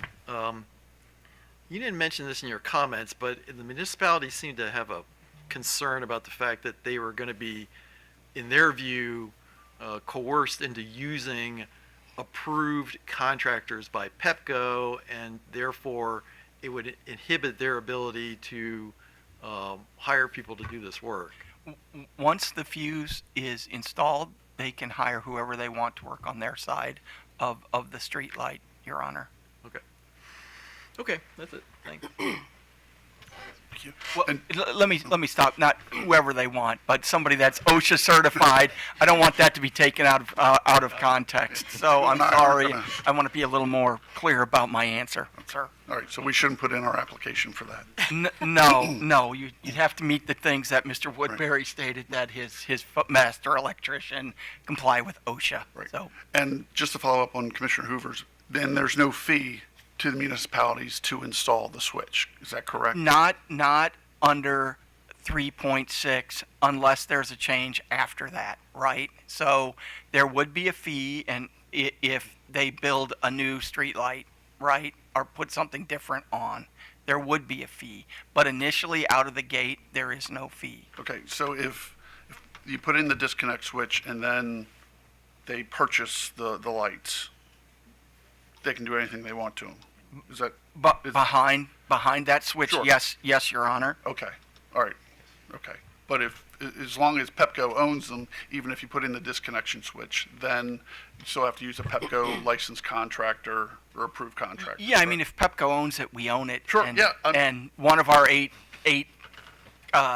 contractors of choice will service that street light, Okay. and that's the way it will be. But after they purchase it, if there's a disconnect switch on there, behind the disconnect switch, if they want to hire Mr. Woodbury's company to do that at whatever price, that's their business, because they own the All street right, light. I just wanted to clarify that. And I think maybe the municipalities indicated that the city of Gaithersburg purchased their streetlights. Is that correct? They have, I think it's 4,000 some odd underground fed streetlights. We're talking about overhead Okay, all right, fed so streetlight. apples and oranges. So there's a distinction that we think makes a difference, and there's a handhole box on an underground fed streetlight that has I'm told, a press screw that does the disconnection. Okay. My electricity merit badge doesn't allow me to go any further. Okay, fair enough. And the disconnection switches we've been talking about, are there examples of those currently in the system, on the system somewhere? I mean, your contractors know what to look for, or is that just additional training that's going to have to be provided? Additional training would be provided. Okay. All right. Thank you, sir. Thank you, Mr. Chairman. A couple of my questions have already been answered, so I just wanted to make sure I was clear about the model purchase agreement and its structure. I think earlier in your comments this morning, you said that it was an approved agreement. Can you help me to understand what that means? The commission has already said this agreement is approved for use? Well, we had the argument, Your Honor, on the three items that were outstanding, and the commission issued order number 91162, Okay. resolving those issues. And on November 5th, we filed a conformed copy with that agreement, Your Honor. So we had agreed on everything but three items that were outstanding. We had a legislative hearing, just like this one, on those three items. I think it was insurance, ownership of the poles, and the commission resolved it via an order, and we had to make changes to the agreement. We worked with the municipalities in good faith to make sure that they agreed with that language, and then we filed that language on November 5th. Okay. So today, then, we're looking at is this, how would you characterize what we're doing here today? Is this too? Well, they want to I would characterize it as, and to their credit, they've attached, I believe it's Exhibit C and Exhibit D to their amended petition with their suggested edits to that agreement. And so on the agreement for purchase of streetlights, it's in paragraph 4, Your Honor, item 4, and in the license agreement, it's in paragraph 4.5. And that's what we're talking about here today. And so we oppose those suggested edits, and they have them if the commission deems it appropriate to accept them. And then, we would make those changes to the agreement and put that particular agreement back up on our website. Okay. So you're not looking at this as an exception to the model agreement. So as opposed to a change to the agreement that applies to everybody. Yeah, if whatever the commission's ruling is, Your Honor, we would make the change to the agreement, or keep it the same, and go forward. And when asked, when we get a letter from a utility or from a municipality, we would say, here's the model agreement that, we worked out with some municipalities and the Maryland Commission. Okay. And I guess one other just quick question, clarification question. It's been said a couple of times, and you've said it too, that you have 8 contractors. Can you just, it's 8 contractor companies, or is it, there's not 8 contractors as in individuals? It's 8 contracting companies. Okay. All right. How many people, roughly, if you know? Depends on the size. And because of the way that the contract companies are structured, they go up and down in total. So there's probably more than 100 people total in that at any given time. And again, depending on how many projects and how much work we have going on in the Pepco territory, that can expand greatly. Okay. There was And we put them out for bid too. So. So there was an assertion earlier that there could have been some delay in getting response or service from the individual contractors. It might take time for them to do something, for example, more time than would be normally acceptable. So has that been an issue, or have they been responsive fairly quickly, or is this something that if a municipality wanted to move forward with some kind of maintenance, that it takes a long time to get that response? This would not take an extended period of time. We have contractors of choice who are ready to perform the work within our normal work management functions. So, I mean, historically, this hasn't been a problem, I guess, is the question. Go ahead. No, it has not. And I just wanted to say, Your Honor, if a municipality purchases their streetlights, their overhead streetlights, it's not Pepco's intention at this time to provide maintenance to those or put that out there.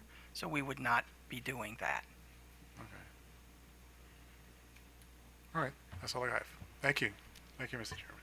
Yeah, okay, so I don't understand why your contractors should be used in in the first instance versus their contractors. Could you explain that to me? So in the first instance of actually installing the switch, Yeah. because in the first instance of installing the switch, so now we're actually changing the connection at our secondary. So again, as I stated earlier, What is your secondary? that's the red wires on here. So the green and the red wires. So the green is the neutral, and Okay. the two red wires are part of our Okay. secondary. That's all Pepco-owned equipment. That remains Pepco-owned equipment after the transition would take place. So any connections that are actually made on the secondaries would be made by Pepco. And a different contractor can't do that? Only Pepco or Pepco-approved contractors, the eight different contractors that Pepco utilizes, would make connections on our secondary. Is that a requirement of regulation? That's a Pepco requirement. Okay, okay, so, all right. And we're not, so we're not the only utility, and NSTAR was mentioned in here as well, and NSTAR in their agreement as well talks about that some of the communities that NSTAR serves have purchased the streetlights and associated equipment from NSTAR. In communities where the sale occurred, the town or any third-party contractor of the town responsible for the operation and maintenance of the streetlights and associated equipment. NSTAR's only obligation is to make and break the connection to its distribution system. So are you afraid that a municipality that hires a contractor will botch it for some reason? Was that what your concern is? There's always the potential for human performance errors, as I stated earlier on that, but also this is when you're thinking about protecting our customers, having contractors who can work on the equipment, especially in the sense that this maintenance is going to happen without notification to Pepco. So we wouldn't want people working on our system and not know that we have people working on our system directly on Pepco and assets as well. But as again I mentioned, that there is a bit of a difference between the contractors that are NEC qualified contractors who are going to be doing the maintenance versus the contractors who are actually doing the work for Pepco right now. So, and I'm proceeding from memory here, but I believe that Mr. Woodbury testified something to the effect of your contractors would cost $1,500 and they could do it for $350. Maybe I'm getting the numbers wrong, but it was a big discrepancy in prices. So what explains such a difference? Yeah. Pardon? Sorry. Stand up and tell your name. Sorry. Yeah, please identify yourself and spell your name. Good afternoon, Commission. My name is Andrew Sindall. That's S-I-N as in November, D as in Delta, A-L-L. So I believe the question that we're being asked is the $1,580 charge to convert high-pressure sodium lights to LED lights. That is a kayak fee under our SSL OH LED tariff. So if a customer were to come to us and request that they convert their high-pressure sodium lights, there would be that commission-approved kayak fee, which is based on a 3-year average that includes labor, materials, and things of that nature, and that's how we arrive. So this isn't having anything to do with the installation of the No, switch. I think we're conflating two separate things here. All right, then I must have misheard the testimony. Okay, next question. The municipalities have said that when you sold your lights to the District of Columbia, you did so without having any of these devices. I just would like for you to comment on that. Yeah, so that is a fact. No one is around from 42 years ago when that happened. Mhm. I was happily or unhappily in law school at the time. And there's, I can't explain why that happened or occurred, but, we're learning, we think it's, we reserve the right to get smarter and do better. Okay, so, that's good. So would it be a best practice then for the District of Columbia to go back and install these things? I'm just curious. Well, I don't want to give advice to the District of Columbia on what they should or shouldn't do, Your They don't Honor. have any problem doing that to us, but. Well, yeah, just I'm not in that business, and they're not compensating me for that. No, no, no. The reason I asked the question is not to give advice to the District of Columbia. It's to decide what the best practice would be, and perhaps your associate can answer that. I don't know. Well, obviously, we think it's the best practice, and they should do it, but Okay, and then one final question from me, and then I'll allow Commissioner Hoover to have a second bite at the apple. The as anyone else would be allowed. So you've gone through a list of states that have a practice very similar to what you're proposing with respect to the cutoff switch.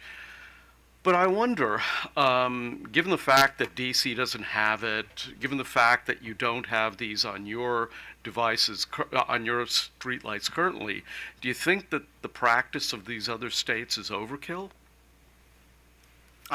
I'll take that and say I don't, and we didn't look at every state, and we're not suggesting that every state or every utility No, but you has listed this. off some states. Sure, and those were the states that we were told were the leaders at the time this started, and I'll let my colleague answer also. No, I would agree. I don't think it's overkill. I think it's best practice. Again, it creates separation. It creates ability to disconnect. It creates a clear means of disconnection for their assets to our assets without having to actually make the connections on the system. Commissioner Hoover has a follow-up. So, real quick on this situation in DC, so what determines the line of demarcation between your equipment and their equipment for those So lights? it would be the connection point, So it's so- this tap? the service tab. Yep. Okay, Yes, sir. all right, thanks. We're going to go to staff, and then if any of you have follow-up questions, I'll allow one question to each party. So, go. Thank you, Chair Barvey and Commissioners. I believe it would be best to start by having Staff Engineer Chris Lowe give a statement summarizing his comments and his position on the disconnect switch issue. Okay, and he can do it from there. He doesn't need to come up to the... All right, thank you. Good afternoon. My name is Christopher Lowe, CHRISTOPHERLO. I'm a staff engineer with the Commission. Staff reviewed the municipality's amended petition and the discovery responses in this matter. The petition asked the Commission to remove Pepco's requirement in this model streetlight sale and license agreements that the disconnect switch be installed for the overhead streetlights purchased by the local governments. The municipalities asserts that the requirement is unnecessary, redundant, not required for safety and liability purposes, and impose unnecessary costs, contractor restrictions, and points of failure. Staff position is that the Commission should affirm Pepco's requirements that a disconnect switch be installed between Pepco's secondary and streetlights owned by the local governments, subject to certain clarifications. Staff analysis is grounded in Maryland's accepted good engineering practice standard, including COMAR 20.50.02.01 and 20.50.02.02, as well as Commission's responsibility to ensure safe, adequate, and sufficient utilities electric service. From an engineering standpoint, the key issue is whether requiring the installation of the means of disconnection is reasonable where the municipality maintains streetlight conductors remain energized from the secondary, Pepco secondary. Staff concludes that it is. A disconnect switch provides a point of isolation between Pepco's energized secondary and the municipal streetlights before maintenance or any troubleshooting is performed. Absent such a device, maintenance activities could expose workers to energized conductors supplied from Pepco's secondary circuits. Staff does not agree with municipality's premise that the existing secondary tap is functionally equivalent to the means of disconnection. The secondary tap is a connection point. By itself, is not an operable means of isolation intended to be used for maintenance. The location where conductors are joined is not the same as the device designed to isolate a circuit before work is being done. And the disconnect switch is not a surge protection device. However, staff does view the need for isolation and false protection as additional engineering basis for requiring a disconnect switch device. If the switch is fused, it can provide false isolation if luminaire or any component fails, or preventing possible outages for other customers connected to the same secondary source. Staff recommends that the disconnect switch requirement be implemented clearly and no more broadly than necessary. Staff supports Pepco's approved fused disconnect switch on the energized hot lake for overhead secondary fed streetlights purchased by local governments. With respect to implementation of the disconnect switch requirement in the model streetlight sale and license agreements, staff believes that it is reasonable based on safety considerations for Pepco to require a Pepco or a Pepco approved contractor to install the switch, where the work requires access to Pepco's energized secondary tap, secondary connection point, or other Pepco-owned supply facilities. Once the disconnect switch is installed, other qualified municipal contractors should be permitted to work on the customer-owned, municipality-owned conductors and equipment located on the low side of the disconnect switch. Staff's understanding of the language in this model agreement is that Pepco will not charge a fee for the installation of the disconnect switch on an existing streetlight attachment, but that Pepco will charge a fee for the installation of a disconnect switch on a new streetlight attachment, and staff does not object to that arrangement. For those reasons, staff recommends that the Commission deny the municipality's request to remove Pepco's disconnect switch requirement and affirm the requirement that one disconnect switch be installed by Pepco contractor or Pepco certified contractor on overhead streetlights purchased by the local governments. Thank you, and I'm available for any questions. Okay, the questioning will be in the order of Hoover, McLean, Linton, Suchman, Barvey. Go ahead.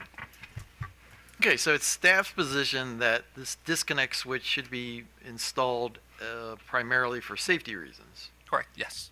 So, and I got the impression from Pepco that their view was that safety was a factor, but it was more important to them to have this demarcation line between their equipment and the what would be the municipal's equipment.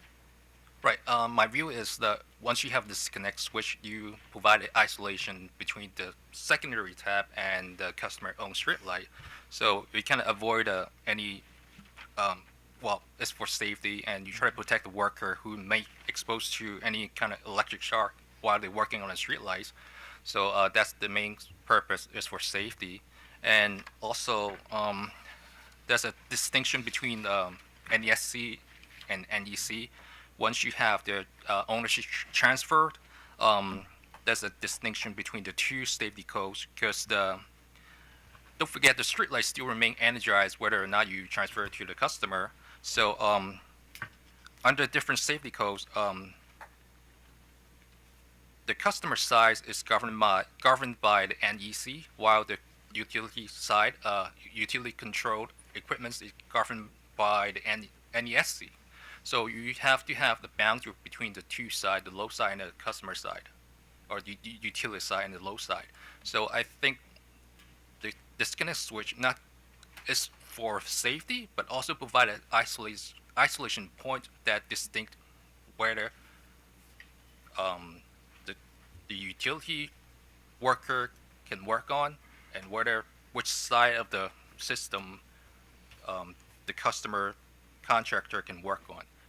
If you have a switch that provides clean isolation, municipality's own streetlight or the contractor know that, okay, they cannot touch that secondary tap because there's a clear distinction, because there's a disconnect switch while they're working on the streetlight.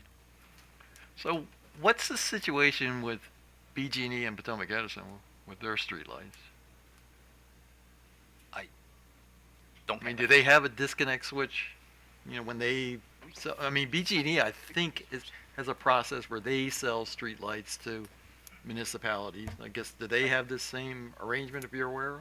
We can check on that and get back to you. I don't have an Okay. answer. All right. That's it. My Commissioner. understanding, Your Honor, is BG&E does have disconnect. Okay, all right, well, I just But, wanted to We'll, find it. we'll, you know, okay, Commissioner McLean. Thank you, sir. Good afternoon, Mr. Lowe. Good Just one question, and I will apologize to Pepco in advance if I butcher this, so I'm sure you can jump in.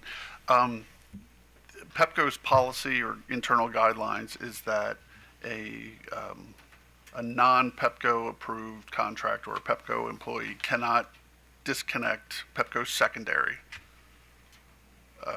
Did I get that right? Just make connections at the secondary. Yeah, Make connections at the Pepco secondary. right. Do you agree with that policy, sir? And if so, In why? my understanding, yes. Okay, and why? Why do you agree with that policy? Why is it a good thing in your mind? The policy is that non-Pepco approved lineman or contractor cannot disconnect the secondary tap. That's the policy. Right. That's was my understanding. Is Right, that that is is my that and they are not incorrect? Yes. So Well- is that a good thing? To my understanding, the worker, Pepco's approved worker, have different trainings. So maybe they have a different. Well, I guess you're talking about non-Pepco approved and Pepco owned contractors. They have a different training, and then they can handle high level of voltage equipment compared to non-Pepco approved contractors. Sure. And I guess in for a layman, essentially, my take is they don't want people that aren't approved by Pepco or aren't employed by Pepco to be messing with their equipment. I guess you can say that because that side of the circuit is under utilities control and it's governed by NESC, and also any work performed should be done by Pepco's contractors. Okay. All right. Thank you, sir. Commissioner Linton. Thank you, Mr. Chairman. Good what is it, afternoon. Good afternoon. So I guess I just wanted to make sure, following up to a question I asked to the company earlier regarding whether or not this was a approved model agreement. It's probably more for counsel for staff. If this is an approved model agreement, are we looking to revise what we've already approved for all parties in the Pepco service territory going forward, or is this something that we're doing as an exception to the parties that are here today? My understanding is that this would be a model agreement. It has not been approved yet by the commission. So once this model agreement, once everyone reaches agreement on it, then my understanding is that this would be used as the initial template for municipalities to work with Pepco to purchase the streetlights going forward. But whether the commission decides to approve it officially or not as the model agreement, I think is up to the commission. But my understanding is that this would serve as sort of a starting point for negotiations for the municipalities to then enter into agreements with Pepco. Okay, so staff's been part of the many years of negotiations going on between the parties to come to this point. Are you aware of any other issues related to the model agreement that we have currently? No, to my knowledge, this is the last remaining impasse. So I think if this can be worked out, and the parties can correct me if I'm wrong, but then I believe that the parties would be close to having a final model agreement. Okay, well, I think that's worth at least acknowledging. You know, if nothing else, it's take a lot of time to get to this point, so I appreciate that. Okay, that's all I have. Thank you. So good afternoon. So there would be no fee to the installation of the disconnection switch to existing streetlights. Is that correct? Correct. And so if we were to keep the disconnect switches in as part of the model agreement, every streetlight that had, or there would be a disconnect switch applied to every pole that has an existing streetlight. Are there poles that don't have streetlights that will be? I mean, the municipals will be taking only the existing streetlights, correct? So I guess the fee would apply. You're not going to be replacing. So if there's a streetlight that has a disconnect, since they would be applied to all the streetlights, if you were to replace the light, the disconnect switch is already there, correct? So maybe I'm not, so what new disconnect switch would be added that would involve? I think for a brand new street light. Well, for a brand new, so this would be a brand new streetlight, but then it would not have anything attached to it. It would just be its own streetlight. I mean, why would a municipal system want to have a pole and then add a whole bunch of other stuff onto it? I mean, if they're going to add new streetlights, they're just going to be their own streetlights, and there's not going to be a need for a disconnect switch. So if you were to take all the poles that have streetlights on, and Pepco's going to put disconnect switches on all of them, and not charge the municipal systems, if the municipal systems then want to change out the light, the switches are already there. Why is there a cost for switches?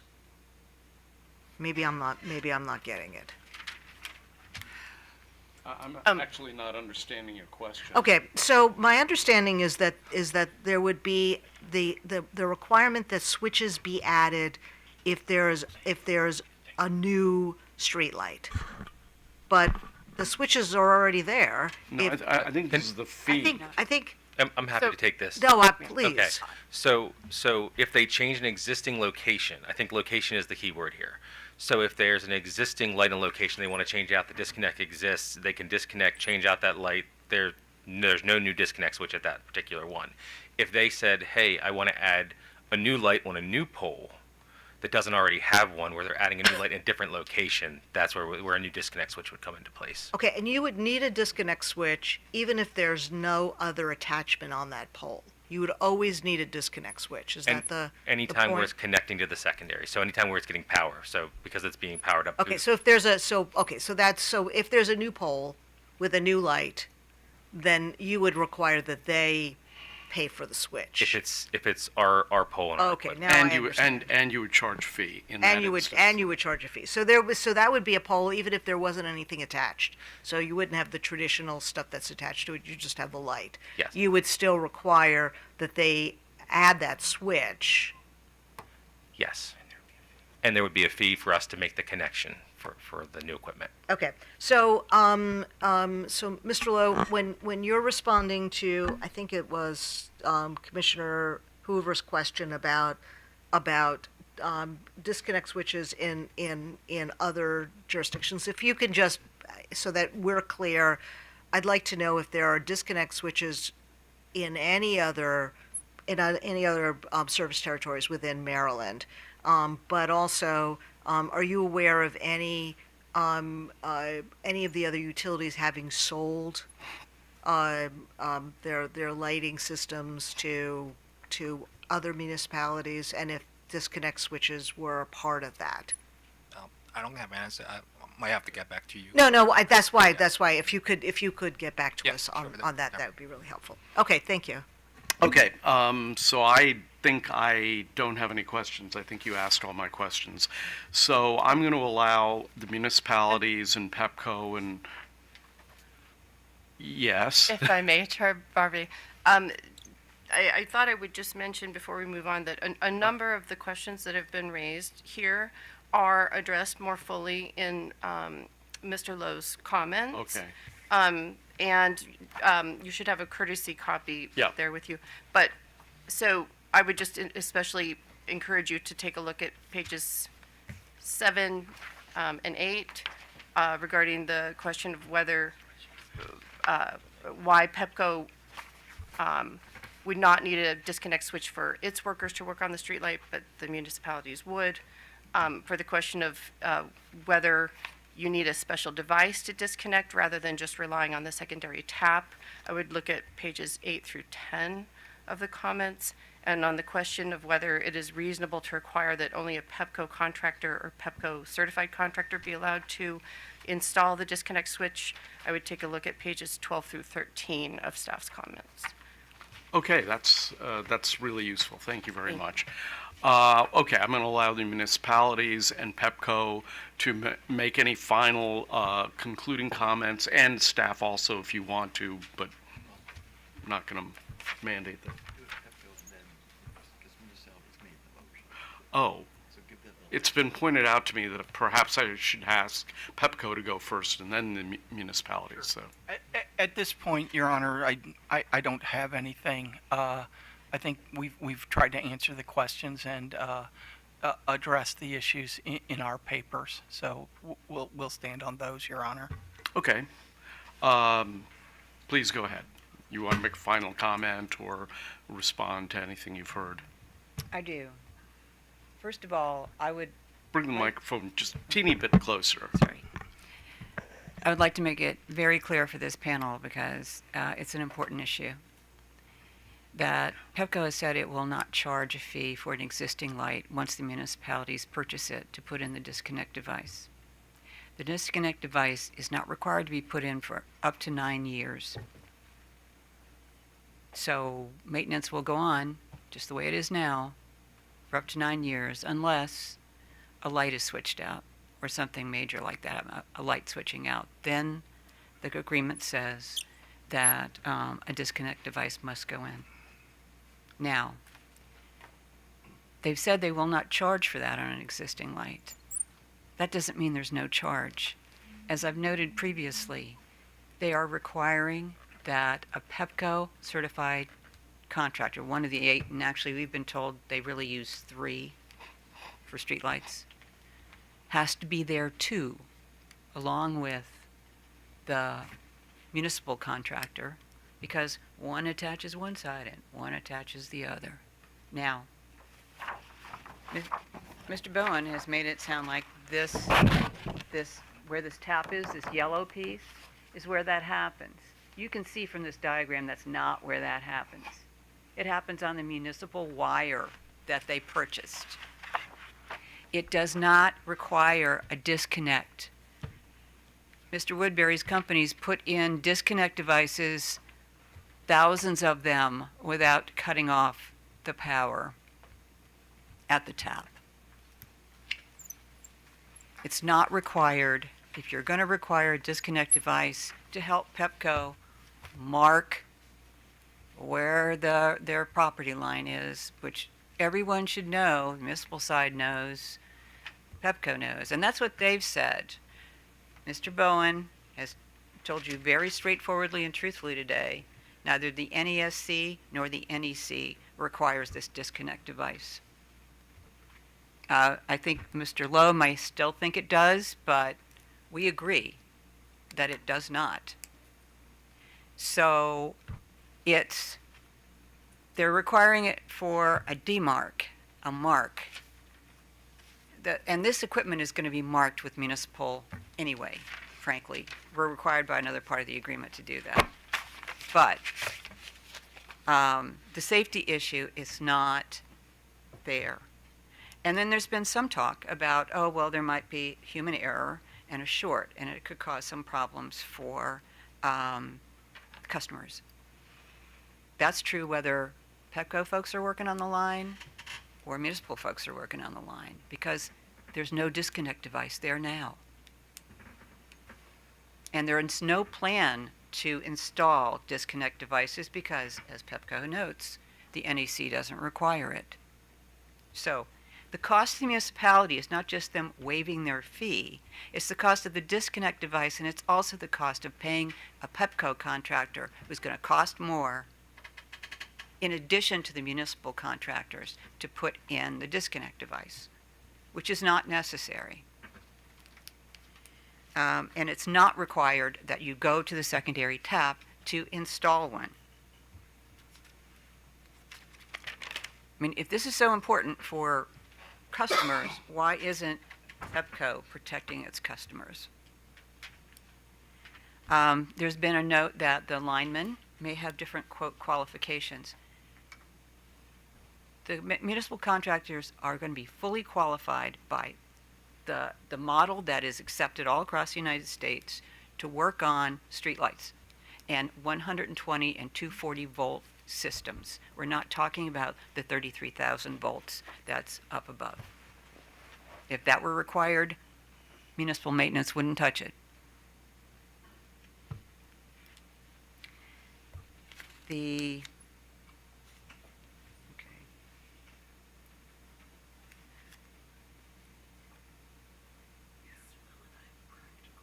No, please, I'm speaking now. By the way, disconnect devices were available 40 years ago when the district got its lights. And they're available recently when Gaithersburg got their lights underground. There is no disconnect device in the handholds and nothing like it in Gaithersburg. It has been certified by their contractor, LMI, that there are no disconnect devices in the handholds in Gaithersburg. But Pepco provides power to them too.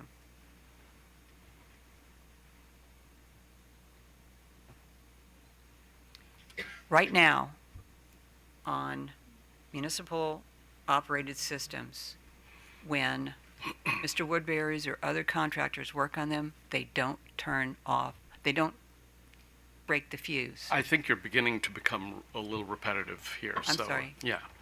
My apologies. No, that's. I guess Yeah. Well, listen. I think. Mr. Woodbury would like to make one point and we're finished. One very quick point. You have the wires that go from the secondary tap to the street light. One other way to break the circuit, if you need to, is simply cut that wire. And when you're done, you install a button connector in there. So you don't have to have the fuse disconnect.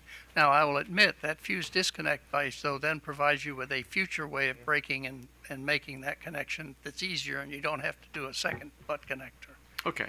And- No. I'm gonna look. I allowed all the parties to have a. Do you have a question you want to ask? I do. Okay. Well, I'll entertain questions from the bench. Yeah. Go ahead. For Pepco, the 9-year requirement. So if the mayor of Hooverville comes to you and says, I want to buy my streetlights, the disconnect switch doesn't have to be put in for 9 years? Is that, or up to 9 years? Up to 9 years if they don't make a material change. Up to 9 years if they don't make a material. So why doesn't it happen instantaneously, or not instantaneously? I mean, I know Hooverville's this metropolis that has, thousands of streetlights, but why doesn't it just start happening When we close were, in time to the sale? And I know this is a model agreement, and I mentioned earlier, as soon as the switches are provided, we were willing to install them at no charge, right, with our contractors, as soon as the switches are made available. We looked at the different model agreements that were out there. So when we looked at best practices, that was pretty consistent around the best practices from the different other utilities that we were working through. And the 9 years, I think, was subject to negotiation. Okay, all right, thank you. Linton? Yeah, so that was similar to my question. It was the 9-year requirement. So when the poles are purchased by the company or by the municipality, but there still needs to be some kind of maintenance done on them. That maintenance, because the switch isn't there, that maintenance has to be done by Pepco contractors. Is that correct? No.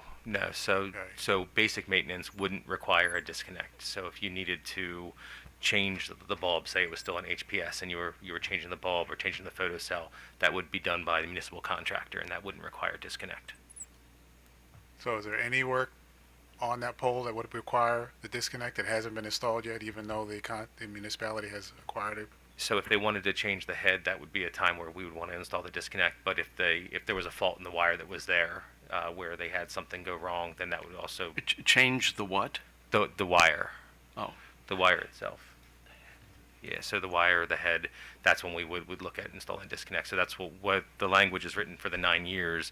Basic maintenance could still go on. Basic maintenance done Meaning by the municipalities. municipalities' Yes. workers. Yes. So they don't have to hire or pay for the company's workers to do it. Correct. All right. All right. Thank you. Suchman, Hoover, then me. Sticking with this 9 years, would there ever be a situation where the contractor would need to disconnect? And how would they do it without a disconnection switch? So if there needed to be a disconnect, then they would request a disconnect from Pepco. And you would do it, they couldn't do it. Pepco or one of Pepco's contractors would do it. Okay, so at no point and that's in the model agreement? That's in the model. Okay, so at no point, as long as they don't need to disconnect, they can continue to do the work. But at the point at which they need to disconnect, you would have to come out and install the disconnection switch. Correct. Okay. Okay, I don't have any questions. It is 5 minutes to 1, so we are going to be